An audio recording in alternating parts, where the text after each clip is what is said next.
இந்த உலகத்தில் ஒரு சில மாற்றங்களை நம்ம தொடர்ந்து கவனிச்சுட்டே தான் இருக்கிறோம். உலகம் மாறிக்கொண்டே இருக்கின்றது என்பதில் எவ்விதமும் சந்தேகமும் இல்லை.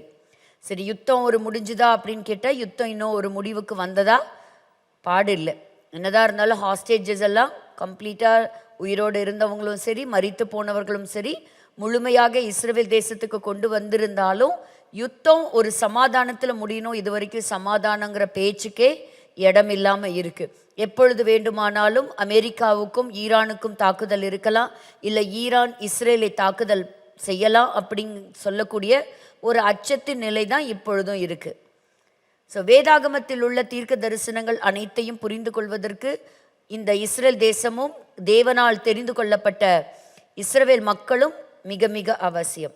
பாருங்க, இந்த 1948 இந்த தேசம் உருவான அந்த நாட்கள்ல இருந்து இந்த 2026 வரைக்குமே ஏதோ ஒரு யுத்தத்தை பார்த்துக்கிட்டே தான் இருக்கு. கடைசி ஹாஸ்டேஜஸும் உள்ள கொண்டு வந்ததுனால இப்போ தற்காலிகமாக இந்த யுத்தம் ஒரு முடிவுக்கு வந்திருக்குது அப்படிங்கிறத நம்ம சொல்லலாம் இல்லையா. அக்டோபர் 7, 2023 அனைத்து ஒரு சில பிணை கைதிகள் உயிரோடு கொண்டு போகப்பட்டாங்க, சிலர் கொலை செய்யப்பட்டாங்க. இப்போ எல்லாரும் கம்ப்ளீட்டாக ஒரு ஹாஸ்டேஜ்க்கு கூட காசால கிடையாது, எல்லாரையுமே பத்திரமா மீட்டு கொண்டு வந்துட்டாங்க. ஸோ அதனால இப்போ இந்த தைரியமாக நம்ம இந்த ஸ்லைட் நம்ம பார்க்கலாம். ஸோ ஃப்ரம் 1948 to 2025 இஸ்ரேல் தொடர்ச்சியாக சில யுத்தங்களை சந்தித்து வருகிறது. ஆனால் அனைத்து யுத்தங்களிலும் யார் தான் ஜெயிச்சிட்டே இருக்கிறா? இஸ்ரேல் தான் ஜெயிச்சிட்டே இருக்கு.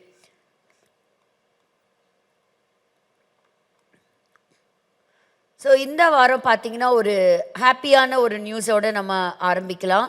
யோசேப்பினுடைய கல்லறை குறித்து ஒரு சில காரியங்களை நம்ம இன்னைக்கு பார்க்க போகிறோம்.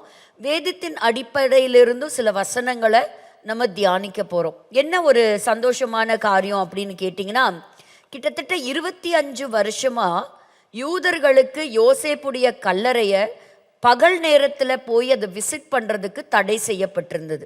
அதாவது ஒருவருடைய மரணம், மாதத் யூசுப் அவருடைய மரணத்துக்கு பிறகு எல்லாரையுமே அங்கிருந்த IDF முதற்கொண்டு இந்த இஸ்ரேல் இராணுவம் எல்லாம் வெளியேற்றப்பட்டாங்க. யாருமே என்ன செய்யக்கூடாது? இந்த யோசேப்புடைய கல்லறை பார்ப்பதற்கு வரக்கூடாது. ஸோ யோசேப்பு யாருங்க? ஆபிரகாமினுடைய மகன் ஈசாக்கு, ஈசாக்குடைய மகன் யாக்கோபு, யாக்கோபுக்கு பிறந்த 12 பிள்ளைகளில் ஒரு 11வது பிள்ளையா யார் எடுத்துக்கலாம்? அந்த சன்ஸில் ஜோசப், யோசேப்பை பற்றி நம்ம பார்க்கிறோம். ஸோ யோசேப்புடைய இந்த கல்லறையை நம்ம பார்ப்பது நமக்கு அட்லீஸ்ட் ஒரு படத்தின் வாயிலாகவாக பார்க்கும் பொழுது நமக்கு என்ன ஒரு உறுதிப்படுது? இவங்கெல்லாம் ஒரு கற்பனை கதாபாத்திரங்கள் கிடையாது. They are not some fictional characters or it's not a fictional story. அப்போ இதெல்லாம் உண்மையாக நடந்த சம்பவங்கள். வேதாகமம் பொய் சொல்லாது, வேதாகமம் பரிசுத்த ஆவியானவரால் எழுதப்பட்டது. அப்போது இது பாருங்க, யோசேப்பினுடைய கல்லறை எங்கே இருக்குது அப்படின்னு கேட்டிங்கன்னா, சீகேம். நம்ம படிக்கும்போது சில சமயத்தில் யார் கல்லறை எந்த ஊரில் இருந்தால் நமக்கு என்ன இல்லையா, அந்த மாதிரி ஊர் பேர்லாம் என்ன செய்ய மாட்டோம், பெருசாக கவனம் செலுத்த மாட்டோம். ஆனால் இந்த ஊர் பேருக்கும் சில கவனம் செலுத்தி இந்த ஊரை பற்றியும் சில விஷயங்களை நம்ம இன்னைக்கு சில காரியங்களை நம்ம தெரிஞ்சு கொள்ள போகிறோம். சரியா? சீகேமை பற்றியும் நம்ம படிக்க போகிறோம். ஸோ அந்த இடத்துல பார்த்தீங்கன்னா நிறைய கலவரங்கள்லாம் நடந்திருக்கு. அந்த இடத்துல தீ வைக்கப்பட்டிருக்கு. அதோடைய வெளிச்சுவர் முழுவதுமாக தீப்பற்றி எரிந்தது. பாலஸ்தீனர்கள் அடிக்கடி அங்கே விசிட் பண்ண யூதர்களுக்கு தொந்தரவு கொடுத்துட்டே தான் இருந்தாங்க. அதில் சமீபத்தில் ஒரு வாலிபன் கூட கொலை செய்யப்பட்டான். அதாவது அந்த இடத்துக்கு நீங்கள் பார்க்க போகணும் அப்படின்னா மாதத்துக்கு ஒரு தடவை நீங்கள் போகலாம். அதுவும் நைட் நேரத்தில் தான் போகணும். இந்த நைட் நேரத்தில் போயிட்டு விடிகிறதுக்கு முன்னாடி, சூரியன் உதிக்கிறதுக்கு முன்னாடி அந்த இடத்துலேருந்து நீங்கள் கிளம்பி வந்துடணும். ஸோ இருட்டாக போயிட்டு நீங்கள் வந்துடணும். ஸோ யோசேப்புடைய கல்லறைக்கு இப்பொழுதும் யூதர்கள் ஒரு பெரிய நம்பிக்கையோடு போகிறாங்க. ஸோ எத்தனையோ அவங்க பயங்கரமான ஒரு டேஞ்சரான ஒரு சூழ்நிலையில தான் அந்த இடத்துக்குள்ளே போகிறாங்க, ஒரு ஆபத்தான நிலையில். ஏன்னா எப்பொழுது வேண்டுமானாலும் அங்கே சுற்றி இருக்கக்கூடிய பாலஸ்தீனர்கள் அவர்களை தாக்கலாம். இது சமாரியா பகுதியில் அமையப்பட்ட ஒரு இடம். ஸோ இந்த முழுமையாக இந்த இடத்த இவங்க 1967 6 நாள் யுத்தத்தில் கைப்பற்றி இருந்தாலும் இதில் ஒரு பகுதி மட்டும்தான் இன்னைக்கு இவங்க கையில் இருக்குது. ஸோ இந்த யோசேப்பினுடைய கல்லறையின் ஆக்சஸை இஸ்ரேல் வைத்திருக்கிறது. ஆனாலும் இந்த 25 வருஷத்துக்கு முன்னாடி நடந்த அந்த பிரச்சனைனால ஸோ பகல் நேரத்தில் யாருக்கு அலௌடு கிடையாது? யூதர்களுக்கு அலௌடு கிடையாது. ஸோ 25 இயர்ஸுக்கு அப்புறம் யோசேப்புடைய கல்லறைக்குள்ள அவங்க ஃபஸ்ட்டு கடந்து போயிருக்காங்க. ஸோ யோசேப்பு எங்க அடக்கம் செய்யப்பட்டார்? எந்த இடத்துல அடக்கம் செய்யப்பட்டார்? அவர் மரித்த உடனே எகிப்துல தான் அவர் அடக்கம் செய்யப்பட்டார். அப்ப எப்படி இங்க கல்லறை வந்தது? அவர் வரும்போது எல்லா எலும்புகளையும் எடுத்துட்டு போகணுங்கிறது என்ன சொன்னாரு? யோசேப்பு சொன்னார், ஒரு நாள் கர்த்தர் உங்களை சந்திப்பார், ஒரு நாள் நீங்க இந்த எகிப்தை விட்டு என்ன செய்வீங்க? இந்த ஊரை விட்டு நீங்க போவீங்க. அப்படி போகும்போது மறக்காம நீங்க என்ன செய்யணும்? இந்த எலும்புகளை என்னோட எலும்புகளை நீங்க கொண்டு போகணும்னு சொன்னார். ஆதியாகம புஸ்தகத்தினுடைய கடைசி அதிகாரம் 25வது வசனத்துல வாசிக்கிறோம், தேவன் உங்களை சந்திக்கும் போது என் எலும்புகளை இவ்விடத்திலிருந்து கொண்டு போவீர்களாக என்றும் சொல்லி யோசேப்பு இஸ்ரவேல் புத்திரரிடத்தில் ஆணையிடுவித்து கொண்டான். சோ ஒரு ப்ராமிஸ், ஒரு ஆணையா வைப்பாருங்க அவருக்கு. இத்தனைக்கும் அவர் அந்த நாட்கள்ல ஒரு அரச மரியாதையோட தான் அடக்கம் செய்யப்பட்டு இருப்பார். ஒரு பார்வோனுக்கு என்ன கணம் கொடுக்கப்பட்டிருக்குமோ அந்த கணம் யோசேப்புக்கும் எகிப்து தேசத்துல நிச்சயமாக கொடுக்கப்பட்டிருக்கும்.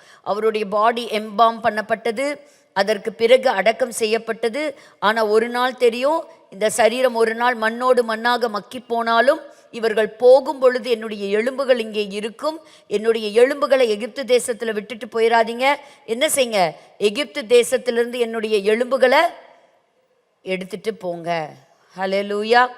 ஸோ அப்போ இப்போ யாரெல்லாம் போறா? யூதர்களும் போறாங்க, அவர்களோடு கூட எலும்பும் போகுது. ஸோ அதே மாதிரி தான் இந்த எலும்பு அப்படின்னு சொல்லும் பொழுது மணவாட்டி ஆகிய சபையும் சொல்லலாம்.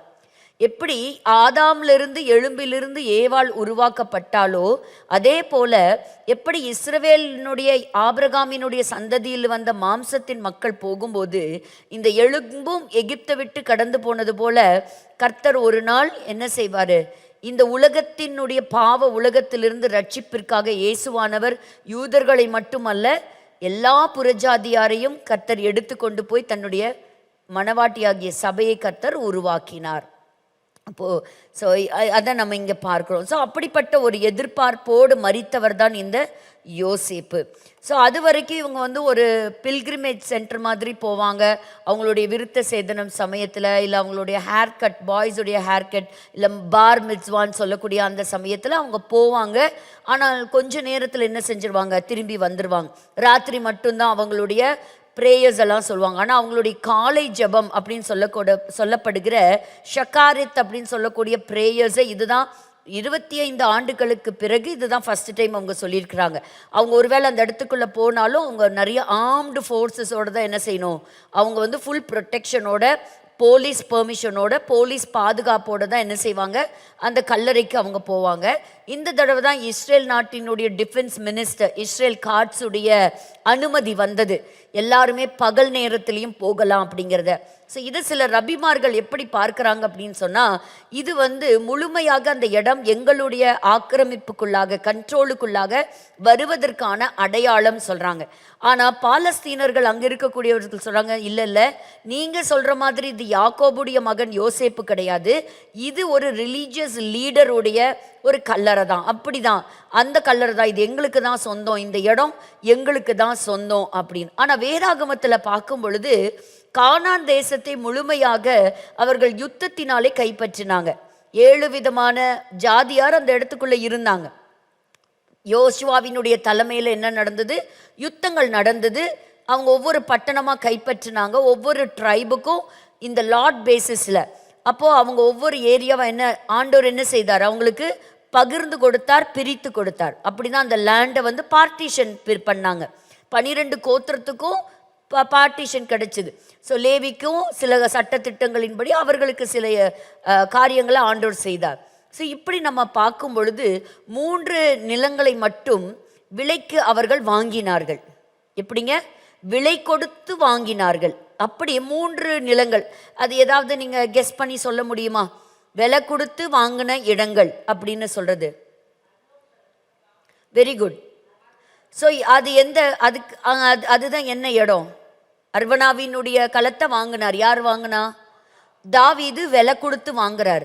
அந்த இடத்துல தான் என்ன வந்தது? தேவாலயம் அங்கதான் கட்டப்பட்டுச்சு. ஸோ சாலமோன் கட்டின தேவாலயம் அந்த தாவீது விலை கொடுத்து வாங்கின இடத்துல தான் தேவாலயம் கட்டப்பட்டுச்சு. அதே போல சாராள் மரித்த பொழுது என்ன செய்தார்? ஆபிரகாம் என்ன செஞ்சாரு? விலை கொடுத்து வாங்கினார்.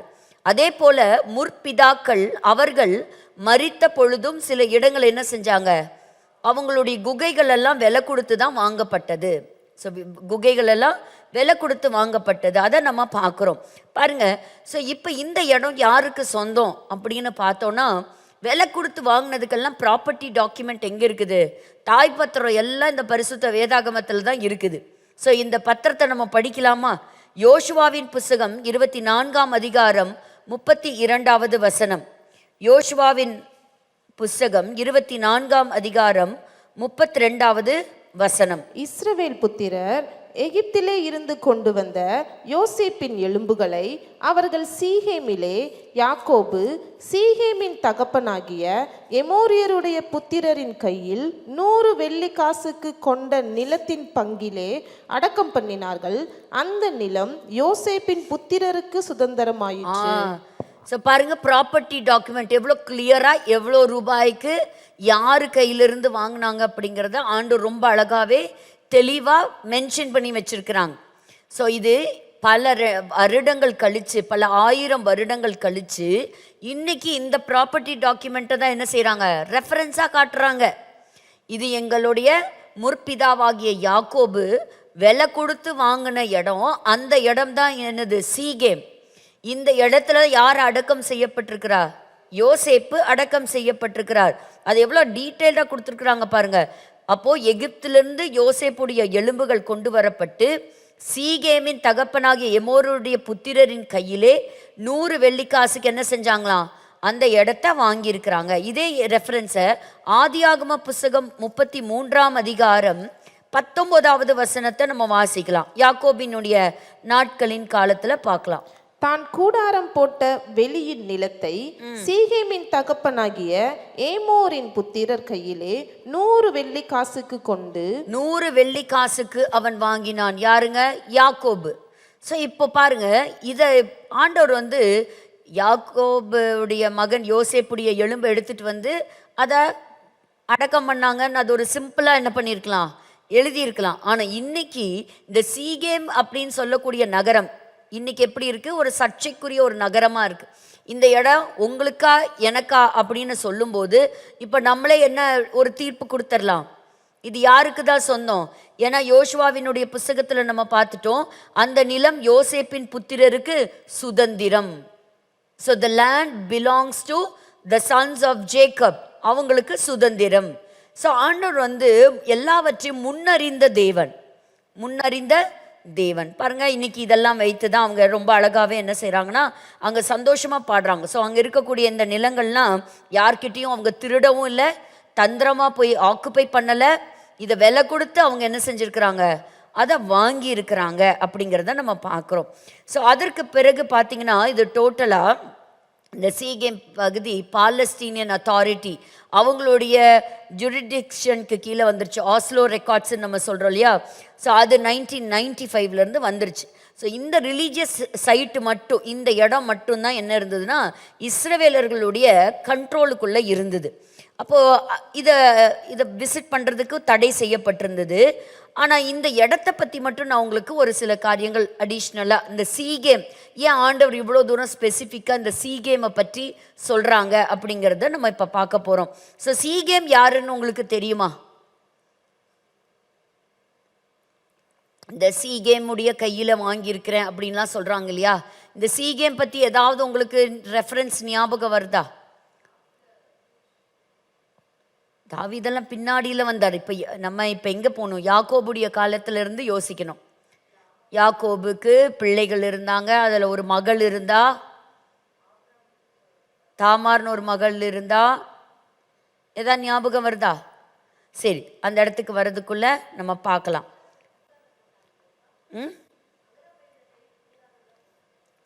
இல்லை, அந்த பகுதி இந்த சீகேம் யாருங்கிற ஒரு ரெஃபரன்ஸ் தான் கேட்டேன். உங்கள் எல்லாருக்குமே ரொம்ப தெரியுமாச்சே கண்டிப்பாக அப்படின்னு. இல்லை, பார்ப்போம். ஸோ இப்போ வந்து என்ன சொல்கிறாங்கன்னா, எப்போ நாங்கள் இந்த பகல் நேரத்தில் வந்து எங்களுடைய ஜெபங்களை ஆரம்பிச்சிட்டோமோ சீக்கிரமாக என்ன ஆயிரும், நாங்கள் கம்ப்ளீட்டாக எங்களுடைய கண்ட்ரோலை நாங்கள் எடுக்க போகிறோம் அப்படிங்கிற இடத்துக்கு வந்துட்டாங்க. இப்போ இந்த சீகேம்ங்கிறது எங்கே இருக்குங்கிறத முதல்ல பார்த்துடலாம். இந்த மேப்புக்கு போகலாம். இந்த ப்ரெசன்டேஷனில் இந்த மேப்பை பாருங்கள். முக்கியமான ஒரு பட்டணம் இந்த பட்டணம் சீகேம். இது ஏதாவது கொஞ்சம் ஜூம் பண்ணி காமிக்க முடியுமா? பாருங்க, இது வாசிங்களேன். இந்த சீகேம்ங்கிறது எங்கே இருக்குது அப்படின்னு கேட்டிங்கன்னா, இந்த இடத்துல பாருங்க 2 விதமான மலைகள் உண்டு. Mount Gerizim, mount Ebal.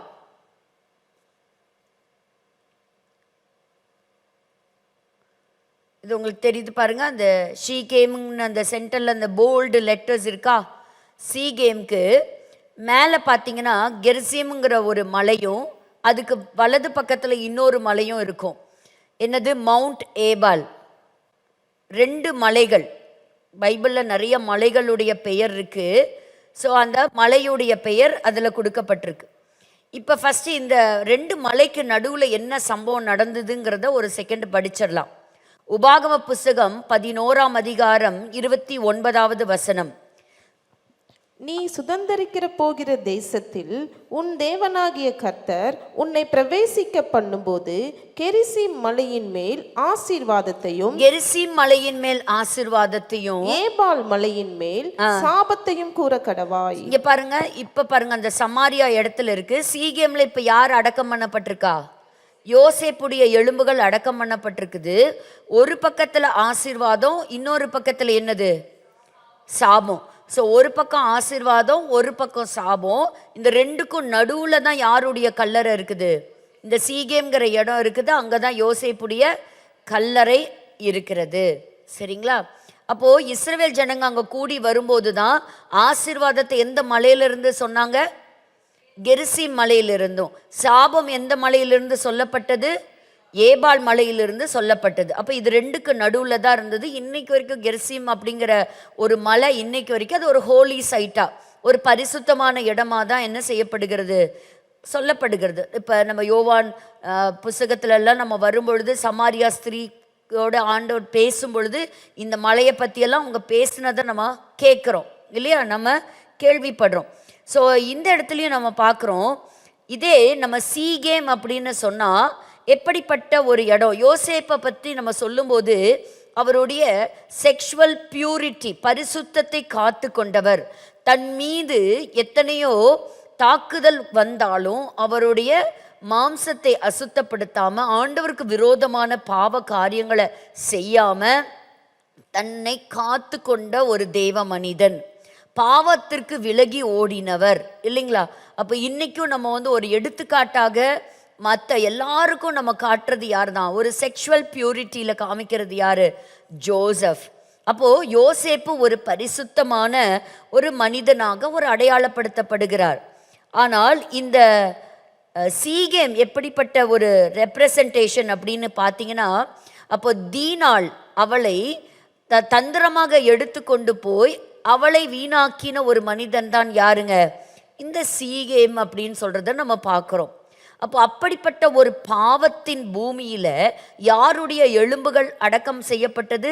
ஒரு பரிசுத்தமாய் வாழ்ந்த ஒரு மனிதனுடைய எலும்புகள் அடக்கம் பண்ணப்பட்டது. இப்போ இந்த இடத்துல பல விதத்தில் பார்த்தீங்கன்னா இந்த யோசேப்பு இயேசு கிறிஸ்துவுக்கு நிழலாய் இருக்கிறார். இயேசு கிறிஸ்துவையும் யோசேப்பையும் நிறைய விதத்தில் நம்ம கம்பேரிசன் பண்ண முடியும். இயேசு அடக்கம் பண்ணப்பட்ட பொழுது ஒரு பக்கத்தில் 2 கள்ளன்கள் இருந்தாங்க. ஒருத்தன் அவனுடைய ஜீவன் அவனுக்குள்ள திரும்ப வந்தது, அவனுக்கு வாய்ப்பு கிடைத்தது, மறுபடியுமாக அவன் என்ன செஞ்சான்? அவன் திரும்பவும் வேலைக்கு போனான், ராஜா கிட்ட வேலைக்கு சேர்ந்தான். இன்னொருத்தன் என்னாச்சு? அதே 3 நாளில் ஒருத்தனை மரண தண்டனைக்கு உட்படுத்தப்பட்டான். அதே போல தான் யோசேப்பை எடுத்துக்கிட்டிங்கன்னா அவர் ஜெயிலில் இருக்கும்போதும் 2 பேர் இருந்தாங்க. அவர் 2 பேர்த்தில் ஒருத்தர் பதவி உயர்வு, ஒருவருக்கு பதவி நீக்கம், மரணம். இயேசு கிறிஸ்து இருக்கும் பொழுது 2 கள்ளர்கள். ஒரு கள்ளன் என்ன ஆனாரு? ஒருவர் இன்றைக்கு என்னோடு கூட நீ பரதீசில் இருப்பாய் என்று ஒரு ஆசீர்வாதம். மற்றொரு மனிதன் என்னாச்சு? அவனுக்கு மரணம். ஸோ ஒரு ஆசீர்வாதத்திற்கும் சாபத்திற்கும் இடையிலே எப்படி யோசேப்பு உடைய எலும்புகள் வந்ததோ அப்படி இயேசு கிறிஸ்துவானவருடைய மரணமும் நேரிட்டது. அப்போ யோசேப்பினுடைய பரிசுத்தமான அந்த எலும்புகள் இந்த சாபம் நிறைந்த அந்த சீகேம் என்று சொல்லப்படுகிற அந்த மனிதனுடைய அந்த நிலத்தில் அடக்கம் பண்ணப்பட்டது போல பாவம் நிறைஞ்ச உலகத்தில் இயேசு கிறிஸ்துவினுடைய குற்றமில்லாத மாசற்ற ரத்தம் சிந்தப்பட்டது. Price the Lord. அப்போ எப்படிப்பட்ட ஒரு அருமையான ஒரு தேவன், அந்த தேவனுக்கு எடுத்துக்காட்டாக இருந்தவர் தான் இந்த யோசேப்புக்கும் இயேசுவுக்கும் நிறைய சிமிலாரிட்டிஸ் உண்டு. ஏதாவது உங்களுக்கு தெரிஞ்சதை சொல்லுங்க பார்க்கலாம். யோசேப்பையும் இயேசுவையும் கம்பேர் பண்ணுங்க அப்படின்னா என்னெல்லாம் உங்களுக்கு ஞாபகம் வரும்? ஆமாம், இவருடைய ட்ரெஸ்ஸும் என்னாச்சு? இவர்கிட்ட இருந்து பறிக்கப்பட்டது. அதே போல இயேசு கிறிஸ்துவின் இடத்திலும் நடந்தது. 2 பேருமே வெள்ளி காசுக்கு விற்கப்பட்டவங்க. இவர் 20 காசு, இவர் 30 காசு. அதாவது அன்னைக்கு ஒரு அடிமையின் விலை 20, இயேசு கிறிஸ்துவினுடைய காலத்தில் ஒரு அடிமையின் விலை 30. ஸோ சரிக்கு சமமாக கரெக்டான பேலன்ஸ்ட் அமௌண்ட்டில் தான் என்ன செய்யப்பட்டிருந்தாங்க, விற்கப்பட்டிருந்தாங்க. எப்படி இந்த யோசேப்பு தன்னுடைய தகப்பனுக்கு ஒரு செல்ல குமாரனாக இருந்தாரோ, பக்கத்திலேயே வச்சு பார்த்துக்கிட்டாரோ, அதே போல் இயேசு கிறிஸ்துவும் பிதாவாகிய தேவனுக்கு ஒரே பேரான செல்ல குமாரனாக இருந்தது. ஸோ அவர்களுடைய சகோதரர்கள் இந்த யோசேப்பை பார்க்க வரும்போது அடையாளம் கண்டுக்கிட்டாங்களா?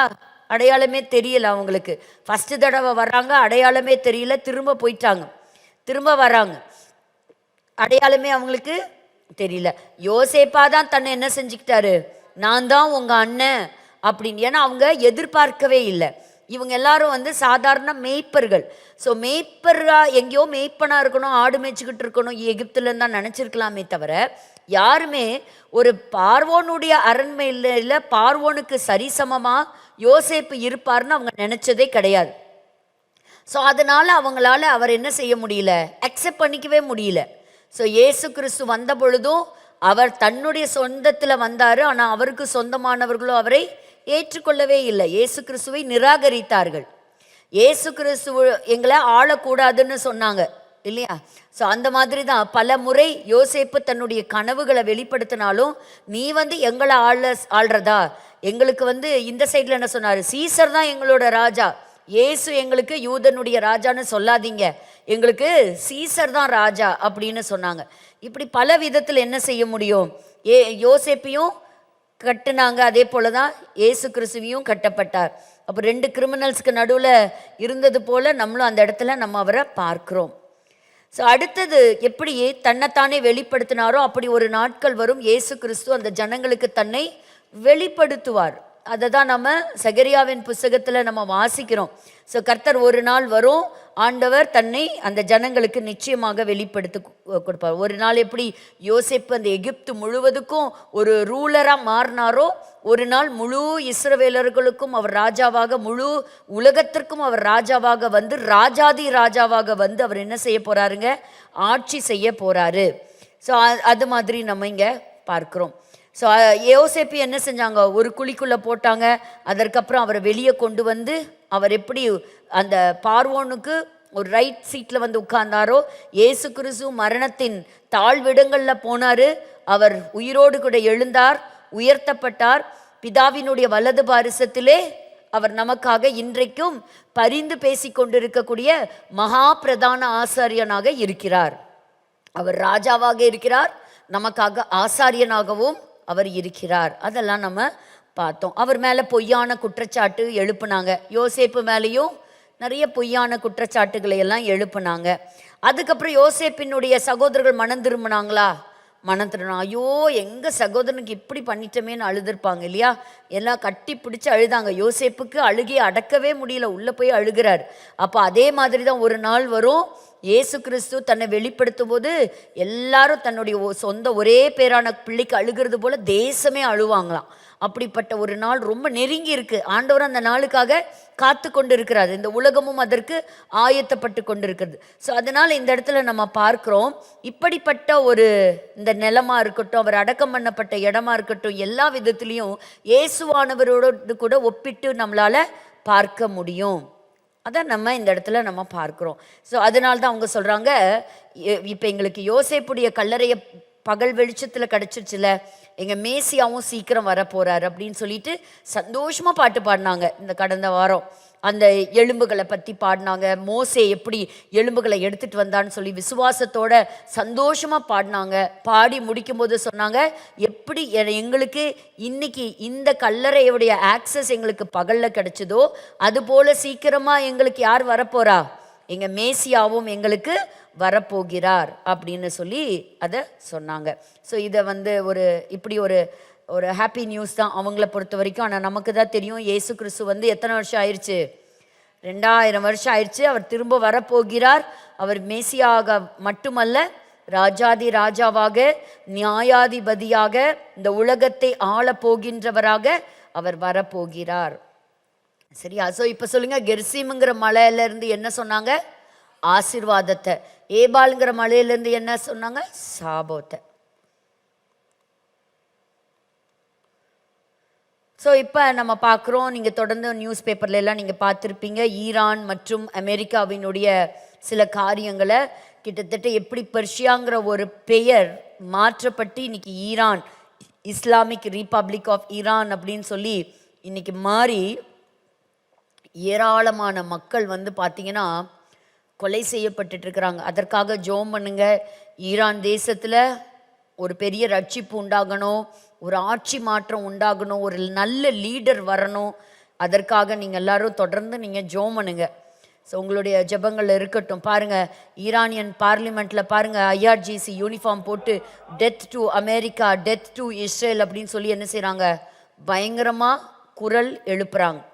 ஈரான் யாரையும் நாங்கள் தூக்கில் போட மாட்டேன் அப்படின்னு சொன்னால் கூட, ஸோ ஒரு ஈரான் தேசத்தை சேர்ந்த ஒரு ரெஸ்லர், ஒரு ஸ்போர்ட்ஸ் மேனை என்ன செய்கிறாங்க, ஒரு எக்ஸிக்யூட் பண்ணுறதுக்கு ஆர்டர்ஸ் கொடுத்துருக்குறாங்க.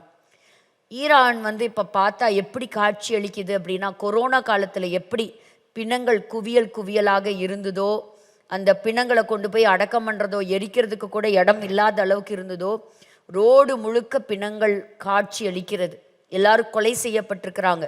அந்த இஸ்லாமிக் ரெஜிமுக்கு அகெயின்ஸ்டாக எல்லாரும் ப்ரொட்டஸ்ட் பண்ணுறாங்க, பொதுமக்கள் ப்ரொட்டஸ்ட் பண்ணுறாங்க. ஆனால் அங்கே உள்ள நடக்கிற அதிகமான விஷயங்கள் வெளியில் தெரியல. 40,000 தாண்டிருச்சுன்னு சொல்கிறாங்க மரித்தவர்களுடைய எண்ணிக்கை. So hundreds are left on the road sides. ஆனால் ஏஐ மூலயமா இப்போ வீடியோஸ், எது ஏஐன்னு கண்டுபிடிக்க முடியல, எது உண்மையான வீடியோன்னு கண்டுபிடிக்க முடியல. ஆனால் அமெரிக்காவை குற்றம் சாட்டி அமெரிக்காவினுடைய ஃப்ளாகை போட்டு அந்த இடத்துல நிறைய அந்த காஃபின் பாக்ஸஸ் எல்லாத்தையும் இஸ்ரேல் கொடுத்துருக்கு. ப்ரொட்டஸ்ட் இதே மாதிரி மக்களை வேறு வேறு இடங்கள் எல்லாம் டிபார்ட் பண்ணும்போதும், ஆரம்ப காலத்தில் எத்தனையோ உலக தலைவர்கள் வந்திருந்தாலும் அவங்களும் இதை செய்திருந்தாலும், ஆனால் யாரும் எந்த ஜனங்களும் இந்த அளவுக்கு எதிர்ப்பு தெரிவிக்கலையாம்.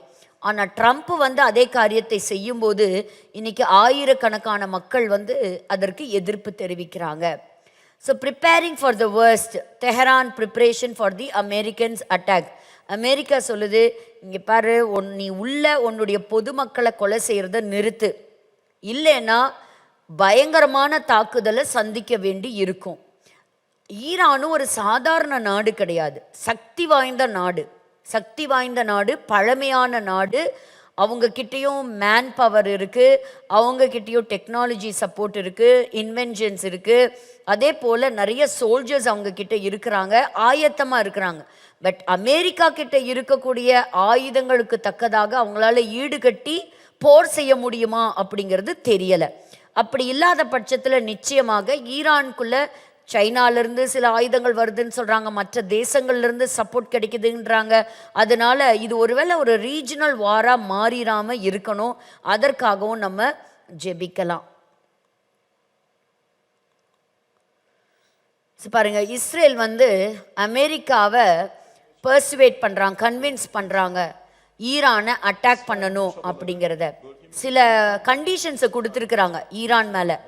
ஈரான் அணு ஆயுத சோதனைகளை நடத்தி மறுபடியும் நியூக்ளியர் வெப்பன்ஸ் என்ன பண்ணக்கூடாது, அவங்க தயாரிக்கக்கூடாது. அது எல்லாத்தையும் அவங்க கிட்ட இருக்கக்கூடிய எல்லாத்தையும் அவங்க ஹேண்ட் ஓவர் பண்ணணும்னு சொல்கிறாங்க. ஆனால் ஈரான் அதற்கு தயாராக இல்லை.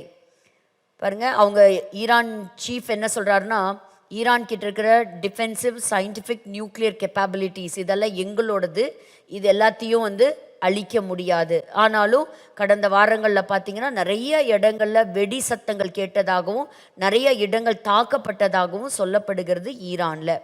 ஸோ இந்த ஒரு பர்டிகுலர் கமாண்டர் எலிமினேட் செய்யப்பட்டிருக்காங்க. நம்ம எல்லாருக்குமே தெரியும், எப்போவுமே வந்து ஒரு யுத்தங்கள் நடக்கும்போது முக்கியமான தலைவர்கள், த கீ பிளேயர்ஸ் என்ன செய்யப்படுவாங்க, they all will be eliminated. So இங்கே இருக்கக்கூடிய ஒரு வீடியோ ஃபுட்டேஜ் நீங்கள் பார்த்தீங்கன்னா, அயத்தோலா அலி கமேனி, அவருக்கு முன்னால் இருந்த அந்த அதிபர், இவர் வந்த பிறகு தான் பெர்ஷியா வந்து ஈரானா மாறுச்சு. அவருடைய கல்லறைக்கு போயிருக்கிறாரு. அதே மாதிரி என்னை கொலை செய்யப்படுவதை குறித்து நான் எந்த பயமும் எனக்கு கிடையாதுங்கிறாரு. எங்கேயோ பங்கரில் அவர் இருக்கிறதா சொல்லப்படுகிறது. இவர் எங்கே இருக்கிறாருங்கிறது தெரியலை. பட் இருந்தாலும் இந்த காரியம் ஒரு பக்கம் இருக்க, பல நாடுகள்ல இருந்து கிட்டத்தட்ட 40,000க்கும் மக்கள் மேலே கொலை செய்யப்பட்டிருக்கிறாங்க. அது நல்லதுன்னு சிலர் சொல்கிறாங்க. இன்னைக்கு வந்து மக்களுக்கு எது பாவம், எதற்கு எதிர்ப்பு தெரிவிக்கணும், எதை ஆதரிக்கணும் அப்படிங்கிற ஒரு ஞானமே இல்லாத அளவுக்கு உலகம் ஒரு பொல்லாத உலகமாக மாறி இருக்கிறத நம்ம பார்க்குறோம். யூரோப்பியன் யூனியன் வந்து இந்த ஐஆர்ஜிசியை ஒரு டெரரிஸ்ட் ஆர்கனைசேஷன், ஒரு பயங்கரவாதத்திற்கு அடையாளப்படுத்தி இருக்கிறது. இதை கண்டித்து இருக்கிறாங்க, இதை வந்து கண்டித்து இருக்கிறாங்க. ஸோ யூரோப்பியன் யூனியன் வந்து ஒரு பயங்கரவாதத்திற்கு கண்டித்திருக்கிறாங்க. அப்போது இப்போ நம்ம என்ன பார்க்க போகிறோம் அப்படின்னா, ஒரு தலைவர் சொல்லியிருக்கிறாரு, ஒரு மாற்றம், ஒரு பீஸ் வரணும்னா, ஒரு சமாதானம் வரணும் அப்படின்னா, ஈரானில் இருக்கக்கூடிய தற்சமயம் இருக்கக்கூடிய இந்த இஸ்லாமிக் ஆட்சி என்ன செய்யணும், அயத்தோலா அலி கமேனியுடைய தலைமை கீழாக இருக்கக்கூடிய ஆட்சி முழுவதுமாக கவிழ்க்கப்பட்டாதான் சமாதானம் வரும் அப்படின்னு சொல்லியிருக்காரு. இன்னைக்கு உலகத்துல சமாதானம் இருக்கா அப்படிங்கிறத வசனத்தின் அடிப்படையிலிருந்து கொஞ்ச நேரம் நம்ம தியானிக்க போகிறோம். முழு உலகத்திற்கும் சமாதானம் இருக்குதா?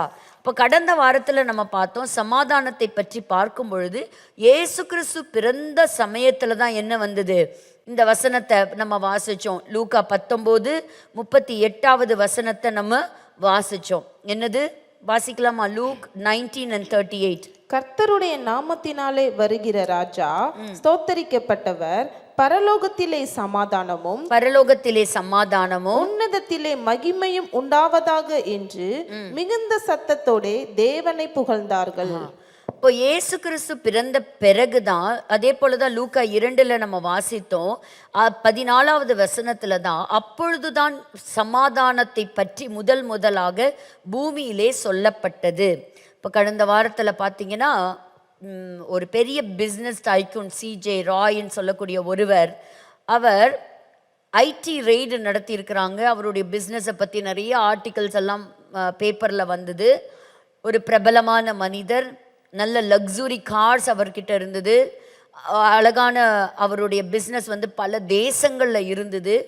ஸோ ஐடி ரெய்டு நடத்திட்டே இருக்கிறாங்க. 3வது நாள் அந்த ஐடி ரெய்ட் நடக்கும்போது அவர் சொல்லிகிட்டே இருந்தாராம், என்னுடைய முக்கியமான சில டாக்குமெண்ட்ஸ் என்னுடைய ரூமில் இருக்குது, என்னோட அறையில் இருக்குது, நான் போய் எடுத்துகிட்டு வரேன்னு சொல்லிகிட்டே இருந்தாராம். சரி, நீங்கள் போய் உங்களோட அந்த டாக்குமெண்ட்டை எடுத்துகிட்டு வாங்கன்னு சொல்லி கிட்டத்தட்ட 3 மணிக்கு அவர் அனுப்பியிருக்கிறாங்க. அவர் போய் அந்த டாக்குமெண்ட்டை எடுத்துகிட்டு வர போனவர் 3:10க்குள்ளே தன்னுடைய பெட்டியில் வச்சுருந்த தன்னோட பர்சனல் ரிவால்வர் எடுத்து ஹி ஷாட் ஹிம்செல்ஃப், தன்னைத்தானே சுட்டு அவர் தற்கொலை செய்து கொண்டார். He was found dead. அவரை மரித்தவராகத்தான் அவருடைய சடலத்தை எடுத்தாங்க. ஸோ அவர்கிட்ட என்ன இல்லை, அவர்கிட்ட பணம் இருந்தது, நல்ல வசதி வாய்ப்புகள் இருந்தது, பெரிய பெரிய அதிகாரிகள், பிரமுகர்கள், பிரபலமானவர்களோடு கூட நல்ல ஐக்கியம் வைத்திருந்தவர், பல தேசங்களில் வந்து தன்னுடைய அடையாளத்தை பதித்திருந்தார், ஏதோ ஒரு தேசத்தினுடைய ஒரு கவர்னராக கூட இருக்கிறாருன்னு சொன்னாங்க. அந்த மாதிரி அவருக்கு நல்ல ஒரு செல்வாக்குள்ள ஒரு மனிதர். அப்போ ஏன் இப்படி ஒரு டிப்ரெஷனுக்குள்ளே தள்ளப்பட்டார்? பெரிய கடன் சுமை ஒன்றும் அவருக்கு இருக்கிறதா சொல்லப்படலை. ஒன்று இந்த ஐடி ரெய்டு அவருடைய சமாதானத்தை கெடுத்துருச்சு. He lost his peace. ஏன்னா அதுதான் அவர் கடைசியாக அவர் புலம்பிய ஒரு காரியம். ஸோ ஒன்று யோசிக்கக்கூடாது, பணம் படைத்தவர்கள் கிட்ட எல்லாம் இன்னைக்கு சமாதானம் இருக்குமா அப்படின்னு சொன்னால், அவங்க கிட்ட எல்லாம் என்ன கிடையாது, சமாதானம் கிடையாது. உண்மையான சமாதானம் இயேசுவை அறிந்த ஜனங்களிடத்துல மட்டும்தான் இருக்கு. இயேசுவானவர் மட்டும்தான் சமாதானத்தை கொடுக்க முடியும். வேற யாருமே சமாதானத்தை கொடுக்க முடியாது. இன்னைக்கு அதில் ஒரு ஸ்பெஷல் எடிஷனாக இந்த எப்ஸ்டீனுடைய ஃபைல்ஸை பற்றியெல்லாம் தொடர்ந்து பேப்பரில் படிச்சிருப்பீங்க. அதுலேருந்து ஒரு சில காரியங்களை கூட நம்ம இன்னைக்கு பார்க்க போகிறோம். எதை கம்பேர் பண்ணி அப்படின்னா, இந்த உலகத்தில் இப்பொழுது நமக்கு இந்த சமாதானம் இருக்கா? முழு உலகத்திற்கும் சமாதானம் இருக்கிறதா? முழு உலகத்திற்கும் என்ன கிடையாதுங்க? சமாதானம் இல்லை. ஏன்னா இந்த உலகம் துன்மார்க்கருடைய கையிலே விடப்பட்டிருக்குது. தேவன் தான் சமாதான காரணர். அவர் கலகத்தின் தேவன் அல்ல, அவர் சமாதானத்தின் தேவன். சண்டை இருக்கிற இடத்துல, அங்கே யுத்தம் நடக்கிற ஒரு இடத்துல, இப்படி போட்டி பொறாமைகள் இருக்கிற இடத்துல என்ன இருக்காது? கண்டிப்பா சமாதானம் இருக்காது. சமாதானம் இருக்காது. சரி, வாசிங்க. ஏசாயா 59 அதிகாரம் 8வது வசனம். ஏசாயா 59 8வது வசனம். சமாதான வழியை அறியார்கள், சமாதானத்தின் வழியை அறியார்கள். அவர்கள் நடைகளில் நியாயமில்லை, நடைகளில் நியாயமில்லை. தங்கள் பாதைகளை தாங்களே கோணலாக்கி கொண்டார்கள், தங்கள் பாதைகளை தாங்களே கோணலாக்கி கொண்டார்கள். அவைகளில் நடக்கிற ஒருவனும் சமாதானத்தை அறியான். இது ரொம்ப ரொம்ப அழகான வசனம், உண்மையான வசனம். இந்த வசனத்தின் அடிப்படையில் தான் இன்னைக்கு இந்த எப்ஸ்டீன் ஃபைல்ஸை பற்றி நம்ம பார்க்க போகிறோம். சமாதானத்தின் வழியை துன்மார்க்கர் அறியார்கள். அவங்களுக்கு சமாதானத்தை அவங்க லைஃப்பில் இருக்கவே இருக்காது. அவங்களுடைய நடையில் என்ன இல்லை அப்படின்னா என்ன அர்த்தம்? உண்மை கிடையாது, உண்மை கிடையாது. அப்போ அவங்க வழியே அவங்களே என்ன பண்ணிட்டாங்க? அவங்களே குழியை வெட்டிக்கிட்டாங்க. குழியை வெட்டினா அவங்க அதுலேயே என்ன செய்ய போகிறாங்க? விழ போகிறாங்க. அதில் அந்த பாதையில் நடக்கிறவங்க, அந்த அந்த பாத்தை சோஸ் பண்ணுறவங்களுக்கு என்ன கிடையாதுங்க?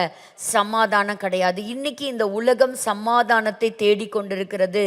எல்லா விதமான மக்களும் தேடுவது சமாதானத்தை தான். அப்போது சமாதானத்தின் வழியை அவர்கள் அறியார்கள். ஸோ உலக மனிதர்களுக்கு என்ன கிடையாது? சமாதானம் கிடையாது. ஒரு எக்ஸாம்பிளோட நம்ம பார்க்கலாம். 2 ராஜாக்களின் புஸ்தகம் 9ஆம் அதிகாரத்தை திருப்பிக் கொள்ளலாம். 2 ராஜாக்களின் புஸ்தகம் 9ஆம் அதிகாரம் 22வது வசனத்தை நம்ம வாசிக்கலாம். யோராம் எகுவை கண்டவுடனே, எகுவே சமாதானமா என்றான். அதற்கு எகு, உன் தாயாகிய எசபேலின் வேசித்தனங்களும் அவளுடைய பில்லி சூனியங்களும் இத்தனை ஏராளமாய் இருக்கையில் சமாதானம் ஏது என்றான். அப்போ ஒரு தேசத்தின் ராஜாக்களோட பேசிக்கொள்ளுகிற ஒரு சம்பவத்துல தேசத்திற்கு சமாதானம் வருமா, இன்னைக்கு இந்த உலகத்துக்கு சமாதானம் வருமா அப்படிங்கும்போது யெகூ சொல்லக்கூடிய வார்த்தைகள் மிக மிக கவனிக்க வேண்டிய வார்த்தைகள், சபை உற்று கவனிக்க வேண்டிய வார்த்தைகள். அப்போ இந்த இடத்துல அவர் சொல்றாரு, எப்படி சமாதானம் வரும்னு நீ நினைக்கிற? அதுக்கு முன்னாடி பார்த்தீங்கன்னா 17வது வசனத்திலிருந்தே தூரத்தில் இருந்து இஸ்ரேலில் கோபுரத்தின் மேல் நிற்கிற ஒரு ஜாமக்காரன் நின்றுட்டு இருந்தானா. ஒரு வாட்ச்மேனை நம்ம எடுத்துக்கலாம். அந்த வாட்ச்மேன் மேலேருந்து என்ன செய்கிறான்? தூரத்திலிருந்து பார்க்குறான். எகுவின் கூட்டம் இவங்க மேலே படையெடுத்து வருகிறத பார்க்குறான். யோராமுடைய வாட்ச்மேன் என்ன செய்கிறான்? மேலேருந்து பார்க்குறான். தூரமாக ஒரு கூட்டம் வந்துட்டுருக்கு. அந்த கூட்டத்தை பார்த்தா யாரோட கூட்டம் மாதிரி இருக்குது? யெகூ அப்படின்னு சொல்லக்கூடிய ஒருத்தனுடைய தலைமையில், லீடர்ஷிப்பில் ஒரு கூட்டம் வந்துட்டுருக்கு. உடனே அவன் சொல்கிறான், யெகூ வருகிறத பார்த்த உடனே, அந்த நேரத்தில் இப்படி ஒருத்தன் வருகிறான் அப்படின்னு சொன்ன உடனே ஒரு கூட்டத்தை காண்க. அப்பொழுது யோராம் சொன்னான், இங்கே பாரு, நீ ஒரு குதிரை வீரனை என்ன செய்ய கூப்பிட்டு, அவன் நம்மக்கிட்ட வர்றதுக்கு முன்னாடியே அவன் யுத்தத்துக்கு வர்றானா இல்லை சமாதானமாக வர்றானாங்கிறத என்ன செஞ்சிரு, நீ தூரமாக இருக்கும்போதே கேட்டுரு. அப்போ என்ன செய்கிறான்? தூரமாக இருக்கும்போதே இங்கேருந்தே ஒரு ஆளை அனுப்புகிறான், ஓடுறான். அதுக்கு என்ன பதில் சொன்னான்னு பாருங்க. 18வது வசனத்தில் பார்க்கும் பொழுது, சமாதானமா என்று ராஜா கேட்க சொன்னார். ராஜா என்ன கேட்டு வர சொன்னார்? அப்போ சமாதானங்கிற வார்த்தை எவ்வளோ முக்கியமான வார்த்தை பாருங்க. குடும்பத்திற்குள்ளேயும் சமாதானம் இருக்கணும், ராஜாக்கள் நடுவில் சமாதானம் இருக்கணும், வேலை செய்கிற இடத்துல சமாதானம் இருக்கணும், தேசத்தில் சமாதானம் இருக்கணும். அப்போ அவன் கேட்குறான், சமாதானத்தை பற்றி உனக்கு என்ன? நீ என் பிறகே திரும்பி வான். போனவன் திரும்பி வரவே இல்லை, இன்னும் நெருங்கி வர்றான். அப்போது என்ன பண்ணுறான்? வேற ஒரு குதிரை வீரனை அனுப்புகிறான். எப்பா, போனவன் திரும்பி வரவே இல்லை, நீ போய் கேட்டுட்டு வா. யெகூ எதுக்காக வர்றான் அப்படிங்கிறது என்ன செய், நீ போய் கேட்டுட்டு வா அப்படின்னு. சரி, இவனும் போகிறான். யெகூ கிட்ட போய் என்ன கேட்குறான்? நீங்கள் 19வது வசனத்தில் போய் சமாதானமா என்று ராஜா கேட்க சொன்னார். அப்போ ராஜாக்கு வேண்டதெல்லாம் என்னதான்? ஒரு சமாதானமா எதுக்கு வந்திருக்கிறான், பதட்டமா இருக்கும்ல அவனுக்கு, யுத்தத்துக்கு வந்திருக்கானா, தன்னை கொலை செய்ய போறானா, எதுக்கு வரான்னு தெரியலையே அப்படின்னு சொல்லிட்டு. இவன் போனவனு என்ன செய்யல, திரும்பி வரவே இல்லை. அந்த சமாதானமா அப்படின்னு கேட்டதுக்கு ஆன்சரும் யெகூ சொல்லவே இல்லை. அப்பெல்லாம் உனக்கு என்ன அப்படின்னு சொல்லி அவனையும் தன்னோட கூட இணைத்து கொண்டான். அப்ப பாருங்க, ரொம்ப வேகமாக கிட்ட வர்றதை அவங்க பார்க்கும்போதே அவங்களுக்கு புரிஞ்சிருச்சு, இவன் எப்படிப்பட்ட ஒரு வேகத்தில் வர்றான். அப்போ பாருங்க, வேகமாக ஓட்டினாலே அது யாருன்னு அந்த நாட்கள் ஒரு அடையாளம், யெகூவை ஒரு அடையாளமாக நம்ம எடுத்துக்கலாம். இப்போ பாருங்க 22வது வசனத்தில் இப்போ தான் அதுக்கு ஆன்சர் பண்ணுறாரு. என்ன ஆன்சர் பண்ணுறான், யோராம் யெகூவை கண்ட உடனே யெகூவே சமாதானமா என்றான். அப்போ சமாதானம் என்பது, ஏன் இந்த வார்த்தைகளை நம்ம படிக்கிறோம், இந்த கடைசி நாட்களில் உலகத்தினுடைய கடைசி காயினா இறக்க போகிறது பிசாசு, இந்த அந்தி கிறிஸ்துவ தான். அந்தி கிறிஸ்துவனுடைய ஆவி இப்பொழுதே செயல்படுகிறது அப்படின்னு சொல்லி அப்போஸ்தலர்கள் எழுதி வச்சுட்டு தான் போயிருக்கிறாங்க. பல விதத்தில் தன்னுடைய அசுத்த ஆவிகளை அனுப்பி இருக்கிறான்.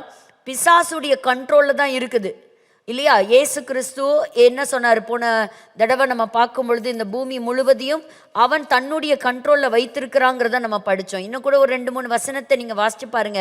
2 கொரிந்தியர் 4ஆம் அதிகாரம் 4வது வசனம். 2 கொரிந்தியர் 4ஆம் அதிகாரம் 4வது வசனம். தேவனுடைய இன்னொருவர் எபேசியர் 2:2.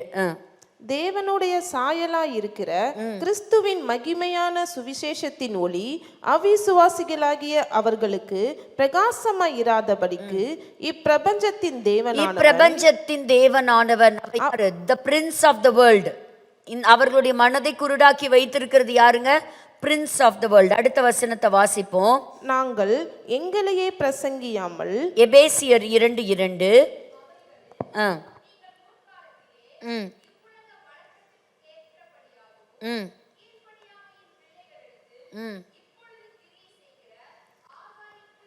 ஆகாயத்து அதிகார பிரபுவாகிய,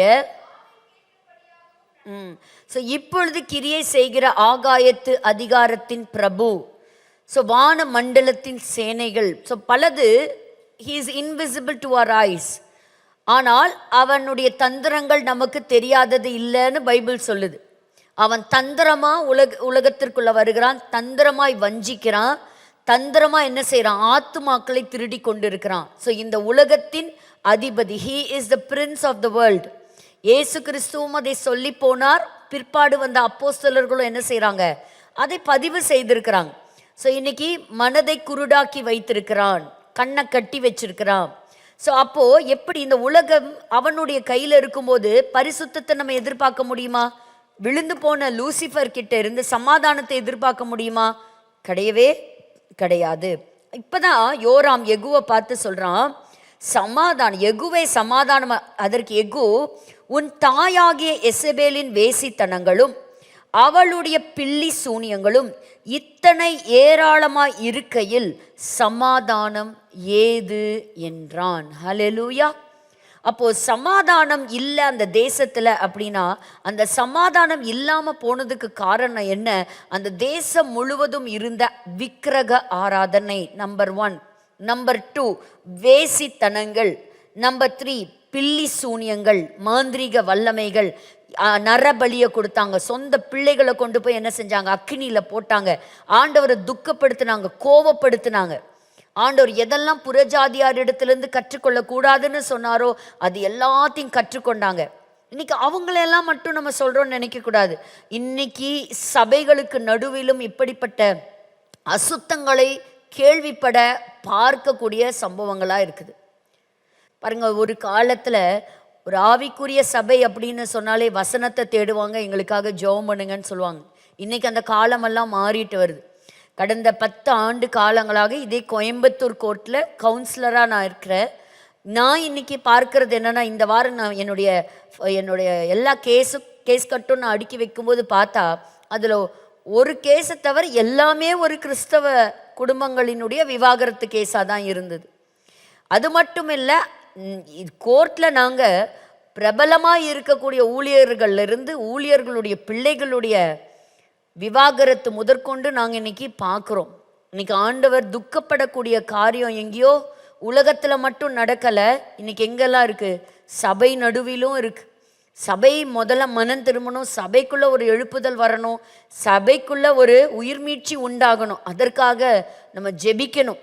சபைக்காக தான் இயேசு கிறிஸ்து திரும்பி வருகிறார். அப்போ இப்படிப்பட்ட இந்த அசுத்தங்கள் தேசத்துல தான் நடக்குதா, அப்ப எனக்கும் இதுக்கும் சம்பந்தம் இல்லைன்னு நினைக்க கூடாது. இன்னைக்கு திருச்சபைக்குள்ள இருக்கக்கூடிய பாவ காரியங்கள்ல உலகத்தின் பாவத்தையும் சபைக்குள்ள பார்க்கக்கூடிய வேதனையான சூழ்நிலை வந்திருக்கு இல்லையா? என்ன இல்லை இன்னைக்கு?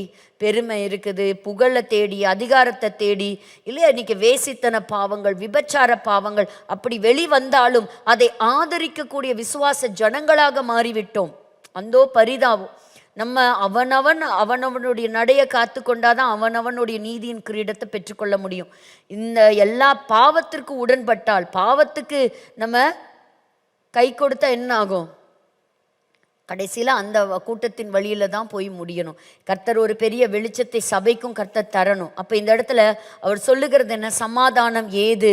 இன்னைக்கு இப்படிப்பட்ட வேசித்தனங்கள் நிறைந்த ஏராளமாக இருக்கே அப்படின்னு சொல்லும்போது தான் இந்த 2-3 நாட்களாக மட்டுமல்ல, சில மாதங்களாக தொடர்ச்சியாக வரக்கூடிய எப்ஸ்டீன் ஃபைல்ஸ். எத்தனை பேர் இந்த ஃபைல்ஸை பற்றி கேள்விப்பட்டீங்க?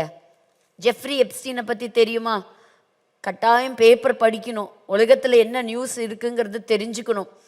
ஏதோ எகுவினுடைய காலத்தில் தான் நடந்தது போல, இப்போ நமக்கு ஊர்லலாம் இது கிடையாது அப்படின்னா, இன்னைக்கு பேப்பரை திருப்பினீங்கன்னா வேர்ல்டு நியூஸில் வரக்கூடிய தலைப்பு செய்தியே என்னதான்?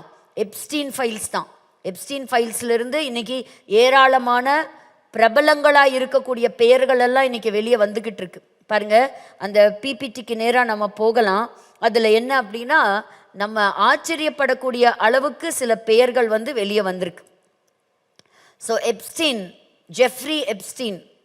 ஸோ இவர் யார் அப்படின்னு கேட்டிங்கன்னா, ஒரு பிரபலமான ஒரு நபர். தம் பேரில் ஒரு ஐலாண்டே வச்சிருக்கிறார். அந்த ஐலாண்டை நம்ம எப்ஸ்டீன் ஐலாண்டுன்னே நம்ம சொல்லலாம். எல்லா அதிகாரிகள், பட தயாரிப்பாளர்கள், இல்லைனா film industry, entertainment industry, anything you name it, பிரதம மந்திரிகள், புகழ் பெற்றவர்கள், பதவியில் இருப்பவர்கள், அதிகாரிகள், அரசாங்க துறையில் நல்ல ஒரு பிரபலமாக இருக்கக்கூடியவர்கள், யார் யாரெல்லாம் இருக்கிறாங்களோ அத்தனை பேர்த்தோடையும் நட்பு வைத்திருந்தவர் தான் இந்த எப்ஸ்டீன். இந்த எப்ஸ்டீன் ஒரு வழக்கில் மாற்றார். எப்பன்னு கேட்டிங்கன்னா 2005. இவர் மேலே கம்ப்ளைண்ட் கொடுக்கறது யார் அப்படின்னா, ஒரு 14 வயசு ஒரு சின்ன ஒரு குழந்தையுடைய தகப்பனார். என்ன அப்படின்னு கேட்டிங்கன்னா, அந்த குழந்தை கொடுத்த அந்த பேரில் செய்யப்பட்ட வழக்கு என்ன? ஒரு பாலியல் குற்றம். ஒரு சின்ன குழந்தை மேலே என்ன செஞ்சுருக்கிறாங்க? ஒரு பாலியல் வன்முறை தாக்குதல் நடந்திருக்கு. அப்போ இந்த கேஸ் விசாரணைக்கு வருது. இந்த கேஸை எடுத்து விசாரிக்க ஆரம்பிச்சிருக்கிறாங்க. விசாரிக்க ஆரம்பித்த பிறகு தான் பலவிதமான திடுக்கிடும் செய்திகள் வெளியே வந்திருக்கு. இப்போ பார்த்தீங்கன்னா, இந்த டிபார்ட்மெண்ட் ஆஃப் ஜஸ்டிஸ் அப்படின்னு சொல்லக்கூடிய USA, அவங்க இதுக்கு ரிலேட்டடான நிறைய ஃபைல்ஸ் எல்லாத்தையும் ரிலீஸ் பண்ணியிருக்கிறாங்க. ஸோ இவர் என்ன அப்படின்னா, ஃபஸ்ட்டு கொஞ்சம் கொஞ்சமாக தான் பகுதியாக போர்ஷன்ஸில் என்ன செஞ்சாங்கன்னா, எப்ஸ்டீனுடைய கையில் இருந்த சில டாக்குமெண்ட்ஸ் எல்லாம் ரிலீஸ் பண்ணாங்க. இப்போ இவர் யார் அப்படின்னா, முக்கியமாக நம்ம இவரை சொல்லணும் அப்படின்னா, இந்த 14 வயது ஒரு ஸ்கூல் போகிற ஒரு குழந்தை மட்டும் கிடையாதுங்க. ஏராளமான சிறுவர், 14 வயசு, 15 வயசு, 17 வயசு, இந்த மாதிரி சின்ன சின்ன குழந்தைங்க, சில வாலிப பிள்ளைகள், 20 வயசுக்கு உட்பட்டவங்க, ஏஜ் அட்டன் பண்ணுறதுக்கு முன்னாடி, ஏஜ் அட்டன் பண்ண பிறகு, இப்படி பல்வேறு கேட்டகரியில் இந்த பிள்ளைகளை கூட்டிகிட்டு போகிறது உண்டு. பெரிய பெரிய அரசியல் இல்லை, அரசியல்னு மட்டும் இல்லை, எல்லா தலைவர்களுக்கு மசாஜ் சென்டர் மாதிரி வச்சு நடத்தி, இந்த பிள்ளைகளை வச்சு நடத்தி, அதற்கு பிறகு அந்த பிள்ளைகளிடத்துல தவறான முறையிலே அந்த பிள்ளைகளை அணுகி அந்த பிள்ளைகளுடைய வாழ்க்கை சீரழிக்கிறது மட்டும் இல்லை, ஏராளமான பிள்ளைகளை பயமுறுத்தி, அந்த பிள்ளைகளை த்ரெட்டன் பண்ணி, அந்த பிள்ளைகளை பிளாக்மெயில் பண்ணி, அப்போ அங்கே நடக்கிற சம்பவங்கள் எல்லாத்தையும் ரெக்கார்ட் பண்ணிக்கிறது. ஸோ இதில் யார் யாரெல்லாம் வெளியே வந்தாங்க அப்படின்னு பார்த்தீங்கன்னா, ஏராளமான பணக்காரர்களும் செல்வந்தர்கள், பவர்ஃபுல் பீப்புள். அதாவது இவரை ஒரு சின்ன வார்த்தையில் சொல்லணுன்னா ஒரு புரோக்கர். அதாவது அந்த இடத்துல போதை வஸ்துக்கள், அந்த இடத்துல போதை வஸ்து. இவர் என்ன நடத்துவாராம்? செக்ஸ் பார்ட்டி நடத்துவாராம். ஸோ எல்லா உலக தலைவர்களும் அந்த ஐலாண்டுக்கு போயிடுவாங்க. தனக்குன்னே ஒரு தீவை வைத்திருக்கிறான். அந்த தீவில் பலவிதமான சலுகைகள் இருக்குது, ஆடம்பர வசதிகள் இருக்குது, நல்லா நீங்கள் சந்தோஷமாக இருக்கலாம். அந்த மாதிரி அநேகர் அங்கே வந்திருக்கிறாங்க.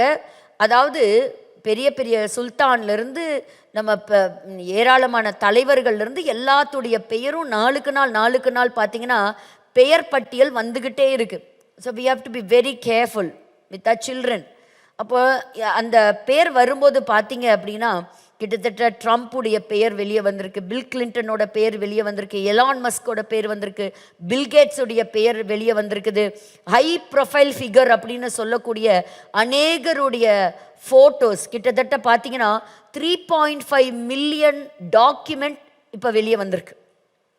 அதாவது ஒருத்தருக்கு ஒருத்தர் எழுதி கொண்ட பரிமாற்றத்தில் இருந்த இமெயில், அது எல்லாம் அவங்களுடைய கான்வர்சேஷன்ஸ் எல்லாத்தையும் என்ன செஞ்சுருக்கிறாங்க, பல 2005 இந்த கேஸ் ஃபைல் ஆகி அவரை தற்காலிகமாக அவர் 2009 ஏதோ அரெஸ்ட் வாரண்ட்டுன்னு சொல்கிறாங்க.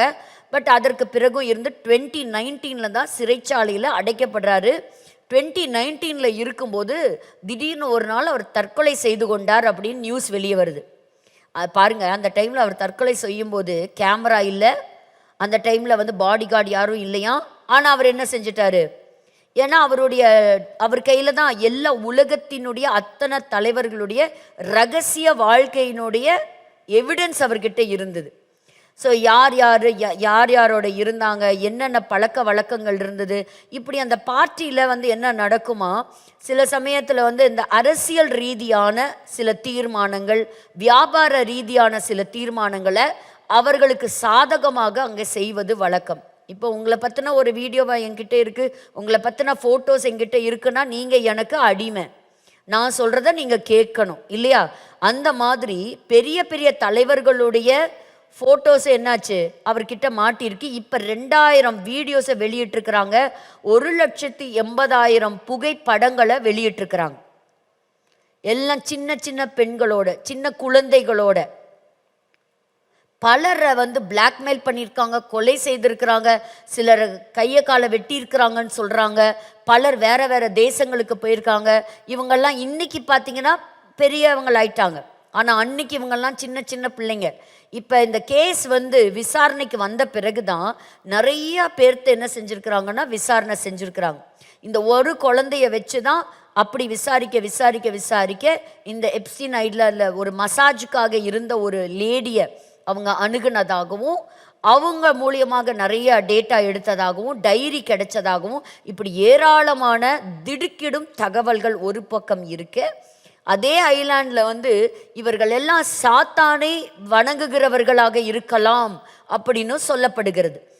ஸோ தேவர் அண்டர் சம் ஈவில் ஸ்பிரிட். அதாவது நிறைய கேள்விப்பட்டிருக்கலாம், சாத்தானுக்கு தங்களுடைய சோல் என்ன செய்வாங்க, விற்றுருவாங்க. அப்போது ரத்தத்தால் ஒரு கையெழுத்து போட்டு விற்றுருவாங்க. எதுக்கு இவங்களாம் ஏன் விற்பாங்க தெரியுமா? அதாவது அவங்க பிரபலமாக, ஸோ நான் ஒரு ஹிட், என்னோட பாடல் ஹிட்டில் இருக்கணும், நான் ஒரு செலிப்ரிட்டி ஸ்டேட்டஸில் இருக்கணும், நான் இதை அட்டைன் பண்ணணும். ஏன்னா அவன் தான் பிசாசு சொல்லிட்டானே, உனக்கு நான் பணத்தை தர்றேன், ஐஸ்வர்யத்தை தர்றேன், புகழ் தர்றேன். இன்னைக்கு சபைக்குள்ளாரி இப்படிப்பட்ட போதை வந்துருச்சு. ஐயோ புகழ் இருக்கணும், லைக் பண்ணுங்க, சப்ஸ்கிரைப் பண்ணுங்க, நான் ஒரு செலிப்ரிட்டி அப்படின்னு சொல்லக்கூடிய அளவுக்கு ஊழியக்காரர்களும் என்ன ஆயிட்டாங்க, மாறிட்டாங்க. உண்மை தானே? அப்படி தான் ஆயிட்டாங்க. ஸோ இன்றைக்கி போட்டுட்டு அந்த மாதிரி மாறிக்கொண்டு இருக்கிறது. இதே போல் தான் அங்கே ஒரு சாட்டனிக் வர்ஷிப் அங்கே நடந்திருக்கலாம், நரபலி செலுத்தப்பட்டு இருக்கலாம். இத்தனை போதைகள் அங்கே என்ன செஞ்சுருக்குது. அந்த நினச்சி பாருங்க, ஒரு நாட்டை நடத்தக்கூடிய தலைவர்களே இந்த மாதிரி ஒரு ரகசிய பாவத்தில் ஈடுபட்டு இன்னைக்கு அந்த டேட்டாலாம் வெளியே வந்தால் உலகம் முழுவதும் பரவிட்டு இருக்கு. ஏராளமான பேர்த்துடைய பேர் என்ன ஆயிருக்கு, இன்னைக்கு ரொம்பவே டேமேஜ் ஆயிருக்குது.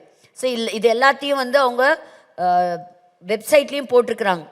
ஃபார்மர் பிரின்ஸ் இங்கிலாந்து ஆண்ட்ரூ மவுண்ட் பேட்டன்லேருந்து நிறைய பேர்த்துடைய பெயர் புகைப்படங்கள் வந்திருக்கு. நிறைய பேர் அவங்களுடைய பதவிகளை ராஜினாமா செய்ய ஆரம்பிச்சிருக்கிறாங்க. இது எல்லாமே நடந்துட்டுருக்கு. இதுதான் எப்ஸ்டீன் ஃபைல்ஸ். இந்த ஃபைல்ஸை நீங்கள் பாருங்கள். அதாவது இப்போ சிலருக்கு இவங்களுக்கு தான் நீங்கள் இந்த ப்ராஜெக்டை கொடுக்கணும், இவங்களுக்கு தான் வந்து இந்த ஆர்டரை நீங்கள் கன்ஃபார்ம் பண்ணி தரணும் அப்படின்லாம் வந்து நிறைய நடக்குது இல்லை. எப்படி இவங்களுக்கு கிடைச்சது, எப்படி இவங்க மினிஸ்டர் ஆனாங்க, இது எல்லாத்துக்கும் பின்னாடி இயங்குவது ஒரு சீக்ரெட் சொசைட்டி தான். இதற்காக நம்ம தொடர்ந்து நம்முடைய ஜெபங்களிலே நடக்கணும். இதில் அடுத்த ஒரு ஷாக்கிங் என்ன அப்படின்னா, இப்போ லேட்டஸ்டாக ரிலீஸ் ஆன எப்ஸ்டீனுடைய ஃபைல்ஸில் நம்முடைய பிரதம மந்திரி அவர்களுடைய பெயரும் இடம் பெற்றிருக்கான. பெயர் வந்த எல்லாருமே வெறும் ஒரு தவறான செயலுக்கு மட்டும் என்ன செய்யப்படலை, பதிவு செய்யப்படலை. ஆனால் இவர்களோடு நட்பு வைத்திருந்தாங்கன்னு சொன்னது மட்டும் இல்லை, ஹர்தீப் புரி பிஜேபி லீடர் அவர்களுடைய பெயர் வெளியே வந்திருக்குது, அனில் அம்பானியுடைய பெயர் வெளியே வந்திருக்குது. ஸோ இதெல்லாம் வந்திருக்கும் போது இன்னைக்கு ஏன் இந்த எடுத்தேன் அப்படின்னா, இதுலேயும் சிலது வந்து இஸ்ரேல் நாட்டோட சம்பந்தப்பட்ட சில நியூஸ் வந்திருக்கு. அதாவது இவர்களுக்கு இடையிலே நடந்த இமெயில் பரிமாற்றங்கள், ஸோ அது எல்லாத்தையும் இன்னைக்கு லிஸ்ட் எடுத்து வெளியே விட்டுருக்குறாங்க. ஸோ ஏன் இந்த மாதிரி அவங்களுக்குள்ள ஒரு டீலிங் இருந்தது, எதுக்கு பேச்சுவார்த்தை? அதாவது 2017 தான் நம்முடைய பிரதம மந்திரி அவர்கள் இஸ்ரேல் நாட்டுக்கு போகிறாரு, பெஞ்சமின் நெத்தன்யாஹூ அவர்களை சந்திக்கிறார். ஸோ அதில் வந்து என்ன போட்டிருக்கு அப்படின்னு சொன்னால், C advised, so who advised, so he is a dirty man. So இந்த ஜெஃப்ரி சொல்லக்கூடிய எப்ஸ்டீன் வந்து ஒரு அசுத்தமான அவனோட ஒரு இன்டர்வியூ பார்த்தேன். நீ தான் வந்து டெவிலா அப்படின்னு கேட்குறாங்க. நீ எப்படி பணம் சம்பாதிக்கிற, அசுத்தத்தில் நீ பணத்தை சம்பாதிக்கிற. உடனே சொல்கிறான், என் பணத்தை நான் என்ன பண்ணுறேன்னு தெரியுமா, இந்தியா பாகிஸ்தானில் இருக்கக்கூடிய போலியோ குழந்தைங்களுக்கெல்லாம் நான் வந்து உதவி செய்கிறேன், அப்படிப்பட்ட மக்களுக்கு தெரியும். அதை வாங்கின தாய்மார்களுக்கு தெரியுமா, இந்த மாதிரி இளம் சின்ன பிஞ்சு குழந்தைகளை நீ நாசப்படுத்தி அதில் பணத்தை சம்பாரித்து நீ கொண்டு வந்து தர்றன்னு தெரியுமா? அப்போது ஒவ்வொருத்தருடைய அதிகாரிகளுடைய ரகசியத்தில் நடக்கக்கூடிய சம்பவங்கள் எல்லாம் ரெக்கார்ட் பண்ணிக்கிற, வீடியோ எடுத்துக்கிற, ஃபோட்டோ எடுத்துக்கிற, அந்த டேட்டாலாம் டாக்குமெண்ட் பண்ணி வச்சுருக்கிற. எதுக்கு? To blackmail them. ஸோ பாருங்கள், இன்னைக்கு இது உலக அளவில் நடக்குது. ஏதோ எகு சொன்ன வார்த்தை ஏதோ பல 1000 வருஷங்களுக்கு முன்பாக நடந்த சம்பவங்களில் அப்போ சொல்கிறேன், இத்தனை வேசித்தனங்கள் திரளாய் நடக்குமானால் சமாதானம் எங்கிருந்து வரும்? தேசத்தில் சமாதானம் எங்கிருந்து வரும்? பாவம் இந்த அளவுக்கு பெருகி போனா. ஸோ இங்கே வந்து நம்ம என்ன சொல்கிறோம், ட்ரக் அப்யூஸை பற்றி நம்ம சொல்கிறோம். ஸோ கவர்மெண்ட் அதை செய்யக்கூடாதுங்கிறது. ஆனால் முக்கியமான தலைவர்களே அப்படி ஈடுபட்டால் எப்படி இருக்கும்? அதில் வந்து சொல்லப்பட்டிருக்கு சில, அதில் அவர் கொடுத்துருக்கிற ஒன்று, the Indian prime minister took advice and danced and sang in Israel for the benefit of the US president. அப்படி they had met a few weeks ago, it worked அப்படின்னு கொடுத்துருக்குது. ஸோ இதை பற்றியெல்லாம் நமக்கு தெரியாது. பட் இது வந்து என்ன ஆலோசனை எடுத்துக்கிட்டாருங்கிறதும் நமக்கு தெரியாது. ஸோ இந்த இடத்துல அவர் இஸ்ரேல் நாட்டுக்கு போய் அந்த பிரதமரை சந்தித்ததும் யாருடைய ஆலோசனையின்படி நடந்ததாமா? இந்த எப்ஸ்டீனுடைய இதனால. ஸோ அநேக வாலிப பெண்கள் அதில் சிக்கி இருக்கிறாங்க, அதில் அநேக குழந்தைகள் பாதிக்கப்பட்டிருக்கிறாங்க. ஸோ இன்றைக்கி இந்த நியூஸ் எல்லாம் அப்படியே டோட்டலாக என்ன செய்து வெளிவருது. நம்ம ஒவ்வொரு நாளும் நம்முடைய அதிகாரிகளுக்காக நம்ம ஜெபம் பண்ணணும். We should pray. சிலர் சொல்கிறாங்க, இது கட்டாயம் இது மொசாடு வேலை தாங்க அப்படின்னு. மொசாடுக்கு பெரிய என்ன செஞ்சுட்டாங்க, ஏன்னா இது இஸ்ரேலோட டாக்டிக்ஸ் தான்.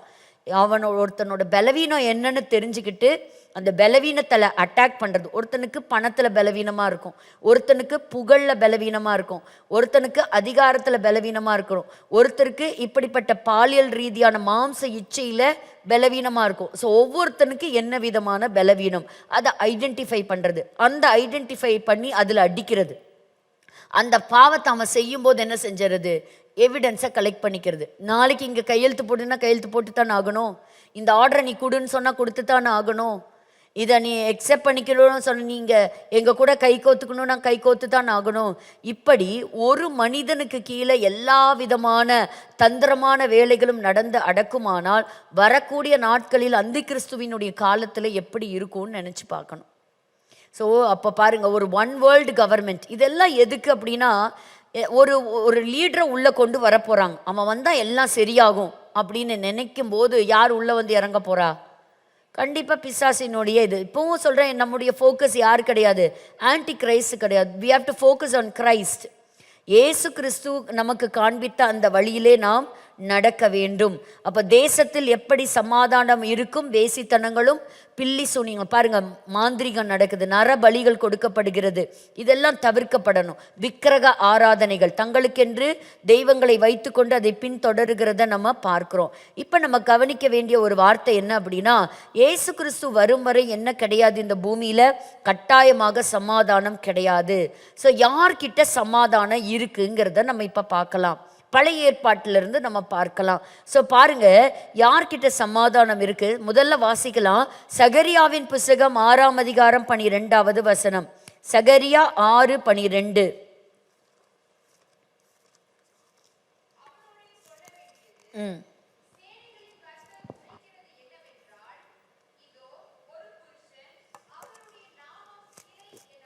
கொஞ்சம் இந்த வசனம் டிஸ்பிளே கொடுங்களேன். சகரியா 6ஆம் அதிகாரம் 12வது வசனம். வாசிங்க. சொல்ல வேண்டியது, சேனைகளின் கர்த்தர் உரைக்கிறது என்னவென்றால், இதோ ஒரு புருஷன், அவருடைய நாமம் கிளை என்னப்படும், அவர் தம்முடைய ஸ்தானத்தில் இருந்து முளைத்தெழும்பி கர்த்தருடைய ஆலயத்தை கட்டுவார்.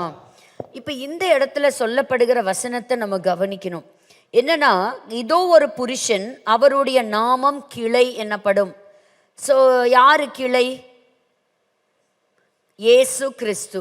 ஸோ இப்போ இதுக்கு ஆதாரமாக எங்கே நம்ம போகலாம்? ஏசாயா 11:1 வாசிங்க பார்க்கலாம். ஏசாயா 11:1 நம்ம வாசிக்கும் போது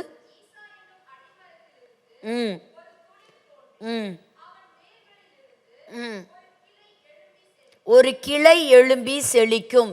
ஸோ யார் அந்த கிளை? இயேசு கிறிஸ்து தான் அந்த கிளை. ஈசாவம் அடிமரத்தில் இருந்து வந்த தாவீதை பற்றி, தாவீதினுடைய சந்ததியிலே வந்த பிறந்தவர் இயேசு கிறிஸ்து. அவருடைய நாமம் கிளை என்னப்படும். அவர் என்ன செய்வாராம்? அவர் தம்முடைய ஸ்தானத்திலிருந்து முளைத்தெழும்பி கர்த்தருடைய ஆலயத்தை கட்டுவார். ஸோ இப்போ நம்ம 2வது தேவாலயத்தை மட்டும் நினைக்கக்கூடாது. திருச்சபையும் யார் தான் கட்டினது? இயேசு கிறிஸ்து தான் கட்டினது. 13வது வசனத்தில் நம்ம வாசிக்கிறோம், அவரே கர்த்தருடைய ஆலயத்தை கட்டுவார், அவர் மகிமை பொருந்தினவராய் தம்முடைய சிங்காசனத்தின் மேல் வீற்றிருந்து ஆளுகை செய்வார். தம்முடைய சிங்காசனத்தின் மேல் ஆசாரியராயும் இருப்பார். அப்போ ஒன்று ராஜாவாகவும் இருப்பாரு, இன்னொன்று ஆசாரியராகவும் இருப்பாரு. அப்ப பாருங்க, இரண்டின் நடுவாக சமாதானத்தின் ஆலோசனை விளங்கும். ஸோ இந்த ராஜா மற்றும் ஆசாரியன், அப்போ பாருங்க, 1000 வருட அரசாட்சியில ராஜாதி ராஜாவாக வந்து ஆட்சி செய்ய போகிறார். இன்றைக்கும் திருச்சபைக்கு ராஜா யாருங்க? இயேசு மகாராஜா தான் ராஜா. என்னோட சர்ச்சுன்னு யாரும் மார்தட்டிக்கவே முடியாது. எந்த ஊழியக்காரர்களும் அது சொல்லக்கூடாது. நம்ம ஒரு நாள் நம்மை நம்பி கொடுக்கப்பட்டிருக்கிற அந்த மந்தையை கொண்டு போய் மகா பிரதான ஆசாரியன் இடத்துல ஒப்படைக்கணும். அது ஆவியானவர் செய்ய போகிறார். ஆவியானவருடைய கண்ட்ரோல்ல தான் சபை இயங்குகிறது. ஆவியானவருக்கு தான் முன்னுரிமை கொடுக்கணும். ஆவியானவர் தான் நம்ம வரவேற்கணும். அப்ப இந்த இடத்துல நம்ம பார்க்கிறோம், ஒன்று அவர் ஆளுகை செய்வார், தம்முடைய சிங்காசனத்தின் மேல் ஆசாரியராயும் இருப்பார். அவர் ஆசாரியராய் இருக்கிறாரா இல்லையா? எபிரேயர் 3:1, 4:16 நம்ம வாசிக்கிறோம், அவர் நம்முடைய மகா பிரதான ஆசாரியன்.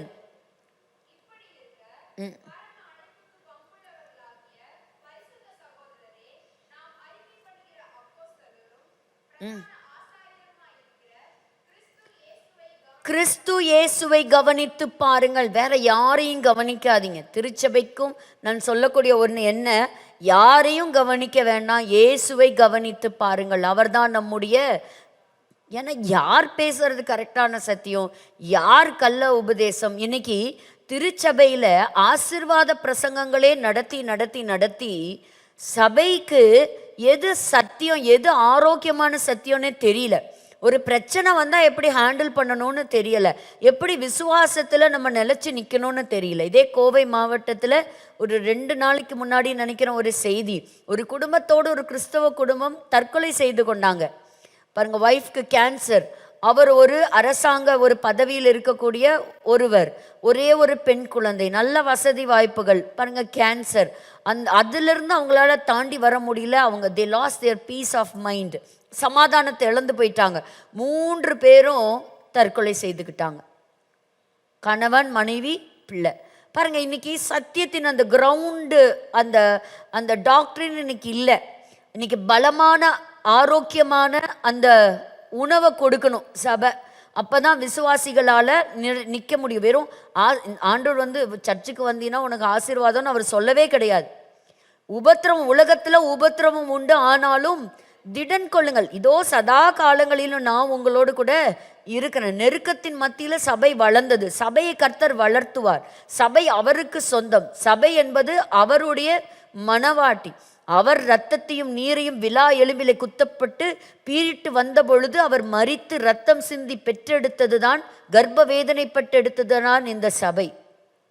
அப்போ இந்த இடத்துல ராஜாவாகவும் இருக்கிறார், ஆசாரியனாகவும் இருக்கிறார். அப்போ அந்த நாட்கள்ல பழைய ஏற்பாட்டின் காலத்துல ஒன்னா ராஜா, நல்ல ராஜா இருந்தானா அந்த தேசத்துல சமாதானம் இருந்தது. நல்ல ராஜாவுக்கு 2 பேர் சொல்லுங்க பார்க்கலாம். பழைய ஏற்பாட்டுல சாலமோனை நம்ம சொல்றோம், 2வது தாவீதை நம்ம சொல்றோம். ஏன்னா ஆண்டவருக்கு பிரியமா இருந்தாங்க. வாசிங்க ஏசாயா 9ஆம் அதிகாரம் 7வது வசனம். ஏசாயா 9ஆம் அதிகாரம் 7வது வசனம். தாவீதின் சிங்காசனத்தையும் அவனுடைய ராஜ்யத்தையும் அவர் திடப்படுத்தி அதை இது முதற்கொண்டு என்றென்றைக்கும் நியாயத்தினாலும் நீதியினாலும் நிலைப்படுத்துவேன். அவருடைய கர்த்தத்துவத்தின் பெருக்கத்துக்கும் அதன் சமாதானத்துக்கும் முடிவில்லை. அதன் சமாதானத்திற்கு முடிவில்லை. கர்த்தர் தாம் தெரிந்து கொண்ட ராஜாக்கள் மூலமாக தேசத்திலே சமாதானத்தை கர்த்தர் கொடுத்தார். அப்போ இது சேனைகளின் கர்த்தருடைய வைராகியமே இதை செய்யும்.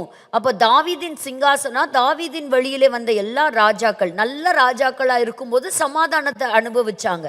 ஆனா கெட்ட ராஜா என்னைக்கு வேசித்தனங்கள், விபச்சாரங்கள், விக்கிரக ஆராதனைகளை உள்ள விட்டாங்களோ, ஆண்டவருக்கு பிரியமில்லாத செஞ்சாங்களோ, என்ன நடந்தது?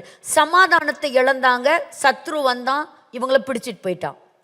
இதுதான் நடந்தது. ஒன்று ராஜா மூலமாக ஒரு சமாதானம். 2வது கர்த்தர் யார் மூலமாக இந்த சமாதானத்தை கொடுத்தாருன்னா ஆசாரியன் மூலமாக சமாதானத்தை அவர் கொடுத்தார். இப்போ நம்ம எல்லாருக்குமே தெரிஞ்ச ஒரு வசனத்தை மட்டும் வாசித்து தொடர்ந்து அடுத்த வாரம் நம்ம பார்ப்போம். என்னாகம புஸ்தகம் 6ஆம் அதிகாரத்தில் பாருங்க, இன்னைக்கும் நாங்கள் சமீபத்தில் இஸ்ரேல் தேசத்துக்கு போயிருந்த சமயத்தில் இந்த வசனத்தை எல்லாரும் அந்த எபிரேய மொழியிலெல்லாம் எழுதி அவங்க கிட்ட படித்து காட்டினா அவங்களுக்கு அப்படி ஒரு ஹாப்பியாக இருக்கும். இந்த வசனத்தை அவங்க கேட்கும்போது அவ்வளோ சந்தோஷப்படுவாங்க. ஏன்னா ஆண்டவர் தம்முடைய ஜனத்தை எப்படி ஆசீர்வதிக்கணும் அப்படின்னு சொல்லி ஆசாரியர்களுக்கு கற்றுக் கொடுத்தார். அப்போ இதில் நான் வாசிக்கிறேன் பாருங்க, 24வது வசனத்திலிருந்து. கர்த்தர் நீ ஆரோனோடும் அவன் குமாரோடும் சொல்ல வேண்டியது என்னவென்றால், நீங்கள் இஸ்ரவேல் புத்திரரை ஆசீர்வதிக்கும் போது அவர்களை பார்த்து நீங்க ஒருத்தங்களை நீங்க வாழ்த்தி ஆசீர்வதிக்கும் போது எப்படி ஆசீர்வதிக்கணுமா? இது ஆரோனின் ஆசீர்வாதம், த ஆரோனிக் பிளெஸிங். அப்ப பாருங்க, கர்த்தர் உன்னை ஆசீர்வதித்து உன்னை காக்க கடவர். கர்த்தர் தம்முடைய முகத்தை உன்மேல் பிரகாசிக்க பண்ணி உன்மேல் கிருபையாய் இருக்க கடவர். கர்த்தர் தம்முடைய முகத்தை உன்மேல் பிரசன்னமாக்கி உனக்கு சமாதானம் கட்டளையிட கடவர் என்பதே. அப்போ ஆசாரியன் மூலமாக கர்த்தர் சமாதானத்தின் அந்த வார்த்தையை வைத்திருக்கிறார். ஆசாரியன் மூலமாக சமாதானத்தின் ஆசீர்வாதத்தை பழைய ஏற்பாட்டின் காலத்துல கர்த்தர் கொடுத்தார். வேற யார் மூலமாகவும் இந்த உலகத்துக்கு சமாதானம் வராது. கர்த்தருடைய பிள்ளைகள் மூலமாகத்தான் சமாதானம். சரியா? இப்போ அந்த சமாதானம் எங்க இருக்கு, யார் கையில இருக்கு அப்படிங்கிறத நம்ம அடுத்த வாரம் நம்ம பார்க்கலாம்.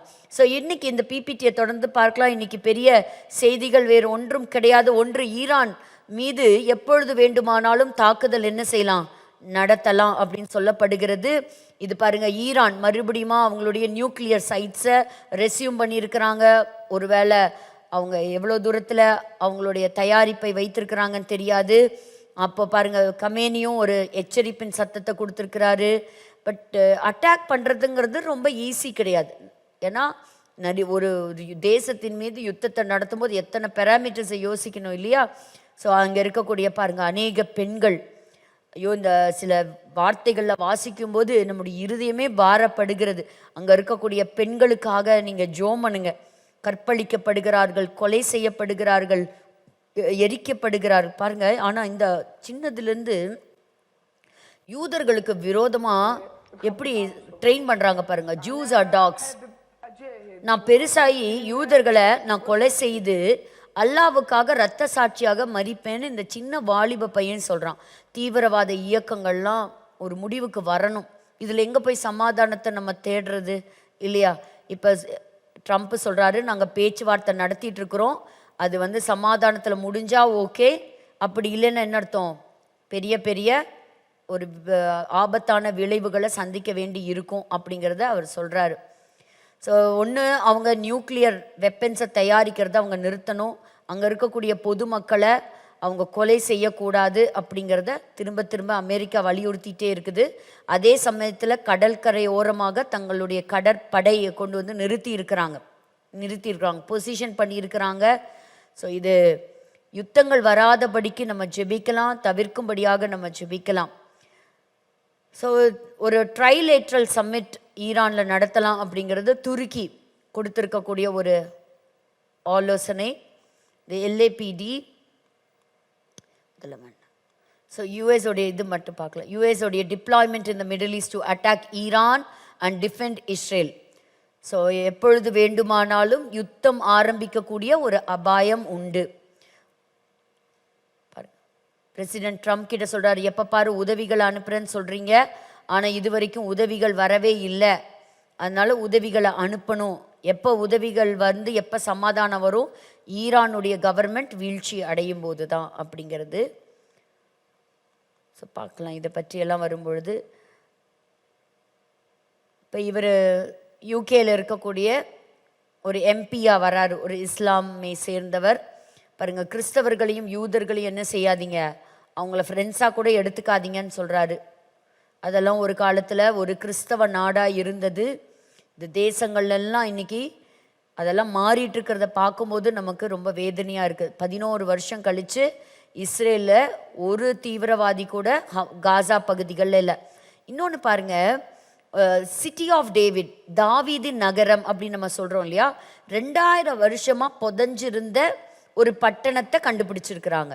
இப்போ நீங்கள் பாருங்கள், இது வந்து சீலோவாம் குளத்திலிருந்து அந்த தேவாலயத்துக்கு போகக்கூடிய வழியை, இதில் தான் பார்த்தீங்கன்னா அந்த நாட்களில் மக்கள் பண்டிகையின் காலத்தில், பஸ்கா பண்டிகை, பெந்தேகோஸ்தே நாட்களில், சுக்கோத் பண்டிகையில் இந்த படிக்கட்டில் தான் ஏறி போவாங்களாம்.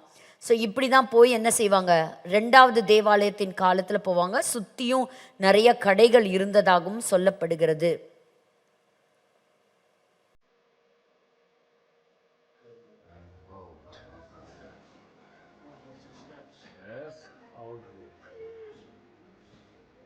பாருங்க, இதெல்லாம் ஒரு அண்டர் கிரவுண்ட் சிட்டி.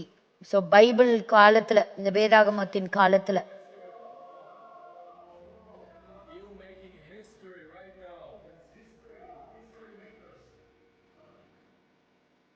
வேதாகமம் எவ்வளவு உண்மை பாருங்க. இதில் சொல்லப்பட்ட இடங்கள், தெருக்கள், பகுதிகள், இன்னும் இதெல்லாம் பேசுது. ஸோ முற்பிதாக்கள் நடந்த பகுதிகள், அப்போஸ்தலர்கள் நடந்த ரோட்ஸு.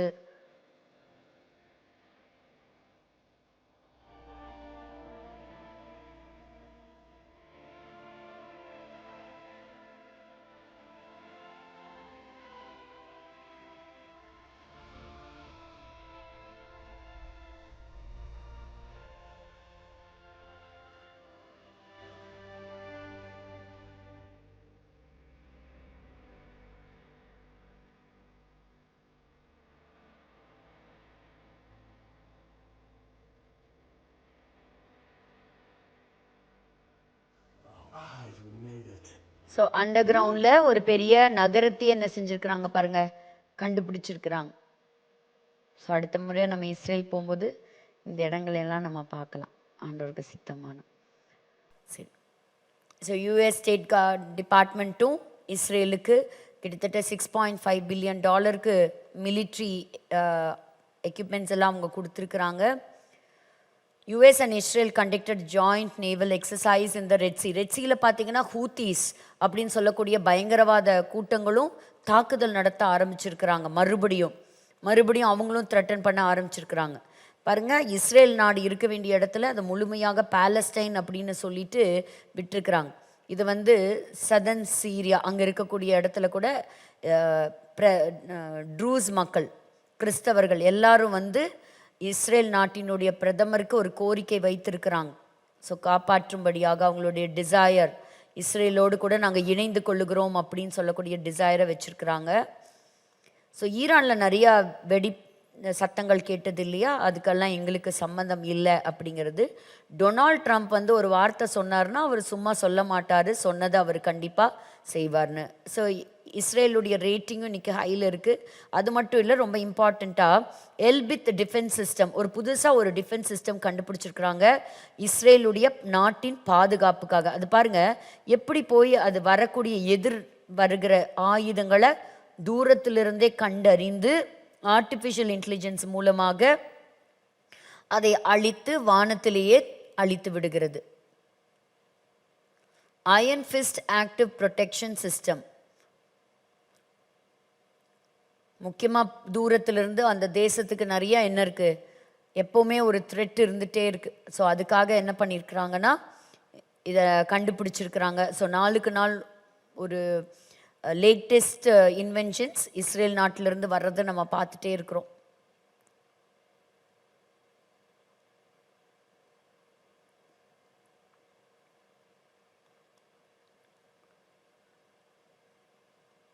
சரி, இது இவருடைய அரெஸ்ட்டை பற்றி பார்க்கலாம். இவர் டாக்டர்னு அறிமுகமானாலும் அவரும் வந்து ஒரு டெரரிஸ்ட் தான் அப்படிங்கிறத சொல்லப்பட்டிருக்கு காசாவில். ஸோ ஒரு ஷூட்டிங் வெல்கம் பேப்டிஸ்ட் சர்ச் ரோடில் கேரளினாவில் பாருங்கள் 4 பேர் மரித்து சுடப்பட்டிருக்கிறாங்க. ஹாலோகாஸ்டில் மரித்தவர்களை நாங்கள் நினைவு கூறுகிறோன்னு சொல்கிறாங்க. அது எல்லாவற்றையும் காட்டிலும் ஹெஸ்போலா மேலே தொடர்ந்து தாக்குதல் நடந்துக்கிட்டே தான் இருக்குது. இஸ்ரேல் தொடர்ந்து ஹமாஸினுடைய எல்லைகளில் புகுந்து அவங்க தாக்குதல் நடத்துகிறாங்க. எனக்கு ஒரே ஒரு முக்கியமான ஒரு விஷயத்த சொல்லணும். ஸோ இந்த லோகோலாம் மாற்றி அனுப்புனாலும் அதை பற்றி கவலைப்படல. வெனிசுலாவுக்கு புதிய ஒரு தலைவரை அனுப்பி வைத்திருக்கிறது அமெரிக்கா. முக்கியமானது மட்டும் நான் சொல்கிறேன்.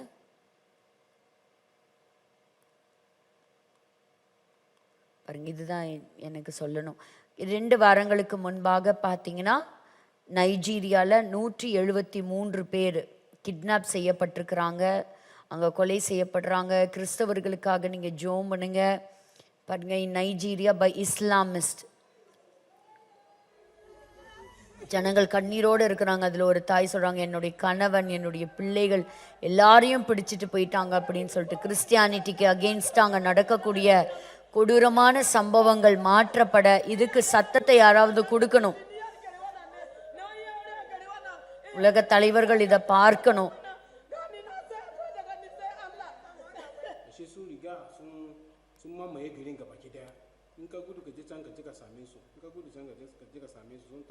பாருங்க, நீங்க ஒரு சைடு ஓடி வந்தா இன்னொரு சைடு அவங்க இருப்பாங்க. அவங்க அந்த இடத்துல அவங்க அடிச்சிருக்கிறாங்க, துன்புறுத்தப்படுறாங்க, கொலை செய்யப்படுறாங்க. நைஜீரியாவில் நடக்கக்கூடிய அந்த பெர்சிக்யூஷன் நிறுத்தப்படுறதுக்கு நம்ம ஜெபிக்கணும். சரி, நம்ம எல்லாரும் கண்களை மூடி நம்ம ஜெபிக்கலாம். ஸோ தொடர்ந்து வரக்கூடிய நாட்கள் ஒரு பயங்கரமான நாட்களாக இருக்கிறபடியால் ஜெபத்திலே உறுதியாக இருந்து இடைவிடாமல் ஜெபித்து பரிசுத்த ஆவிக்குள் நம்ம ஜெபித்து ஆண்டவருடைய சித்தத்தின்படி நம்ம ஜெபிக்கிறவர்களாக நம்ம எழும்பலாம். எங்களை நேசிக்கிற நல்ல தகப்பனே, இந்த மாலை வேளை ஆண்டவரே அப்பா வேத பாட வகுப்பிற்காக நாங்கள் நன்றி செலுத்துகிறோம். தகப்பனே இயேசு ராஜாவுமே நாங்கள் நோக்கி பார்க்கிறோம். ஆண்டவரே, இந்த செஷனை இன்னைக்கு ஆசிர்வதித்து கொடுத்தீங்க. இந்த செஷனுக்காக உழைத்த உள்ளங்களை கர்த்தர் ஆசிர்வதிப்பீராக. ஆண்டவரே, வந்தவர்களையும் எங்களோடு கூட லைவ்ல இணைந்தவர்களையும் கர்த்தர் ஆசிர்வதிங்கப்பா. இந்த கடைசி நாட்களிலும் பரிசுத்தத்தை காத்துக்கொள்ள விசுவாசத்திலே உறுதியாக இருக்க ஆண்டவரே வேத வாக்கியங்களின்படி ஆண்டவரே வாழ பிழைக்க கர்த்தர் கிருபை செய்யுங்க. ஆண்டவரே, தேசத்தில் காணப்படுகிற எல்லா விதமான அச்சுறுத்தல்கள், பயங்கள், யுத்தத்தின் செய்திகள் ஆண்டவரே நாங்கள் கேட்கிறோம். உம்முடைய வருகையும் சமீபமாக இருக்கிறது. இஸ்ரேல் தேசத்தில் நடக்கக்கூடிய மாற்றங்களையும் நாங்கள் கவனிக்கிறோம். ஆண்டவரே, திருச்சபைக்குள்ளாக ஒரு பெரிய எழுப்புதல் உண்டாகட்டும். ஆண்டவரே, தேசம் ஒரு எழுப்புதலை காணட்டும். ஆண்டவரே, புறஜாதியாரும் உம்மிடத்தில் ஓடி வருவார்களாக.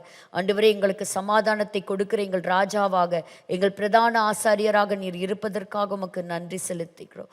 எங்களை முற்றிலுமாய் உம்முடைய கரங்களிலே தாழ்த்தி அர்ப்பணிக்கிறோம். இயேசு கிறிஸ்துவின் மூலம் ஜெபிக்கிறோம் எங்கள் ஜீவன் உள்ள நல்ல பிதாவே, ஆமேன், ஆமேன். எல்லாரும் சேர்ந்து சொல்லலாம். என் ஆத்மாவே கர்த்தரை ஸ்தோத்திரி, என் முழுமே அவர் பரிசுத்த நாமத்தை ஸ்தோத்திரி. என் ஆத்மாவே கர்த்தரை ஸ்தோத்திரி, கர்த்தர் செய்த சகல உபகாரங்களை மறவாதே. Amen, amen. Praise the Lord. மறுபடியும் உங்களை அடுத்த வாரம் புற்கலசம் வேத வகுப்பில் சந்திக்கிறேன். Until then wishing you all a very happy good night and a blessed week ahead. ஒருவேளை காலையில் 5:30 மணிக்கு எங்களோடு கூட கூகுள் மீட்டில் இணைய விரும்புகிறவர்கள் நாங்கள் இதில் டிஸ்பிளேயில் கொடுத்த அந்த நம்பருக்கு நீங்கள் தொடர்பு கொள்ளலாம். உங்களுக்கு அந்த லிங்க்கை ஷேர் பண்ணுவோம். எங்களோடு கூட இணைந்து தேசத்திற்காக சபைக்காக ஜெபிக்க நீங்களும் வரலாம். God bless you.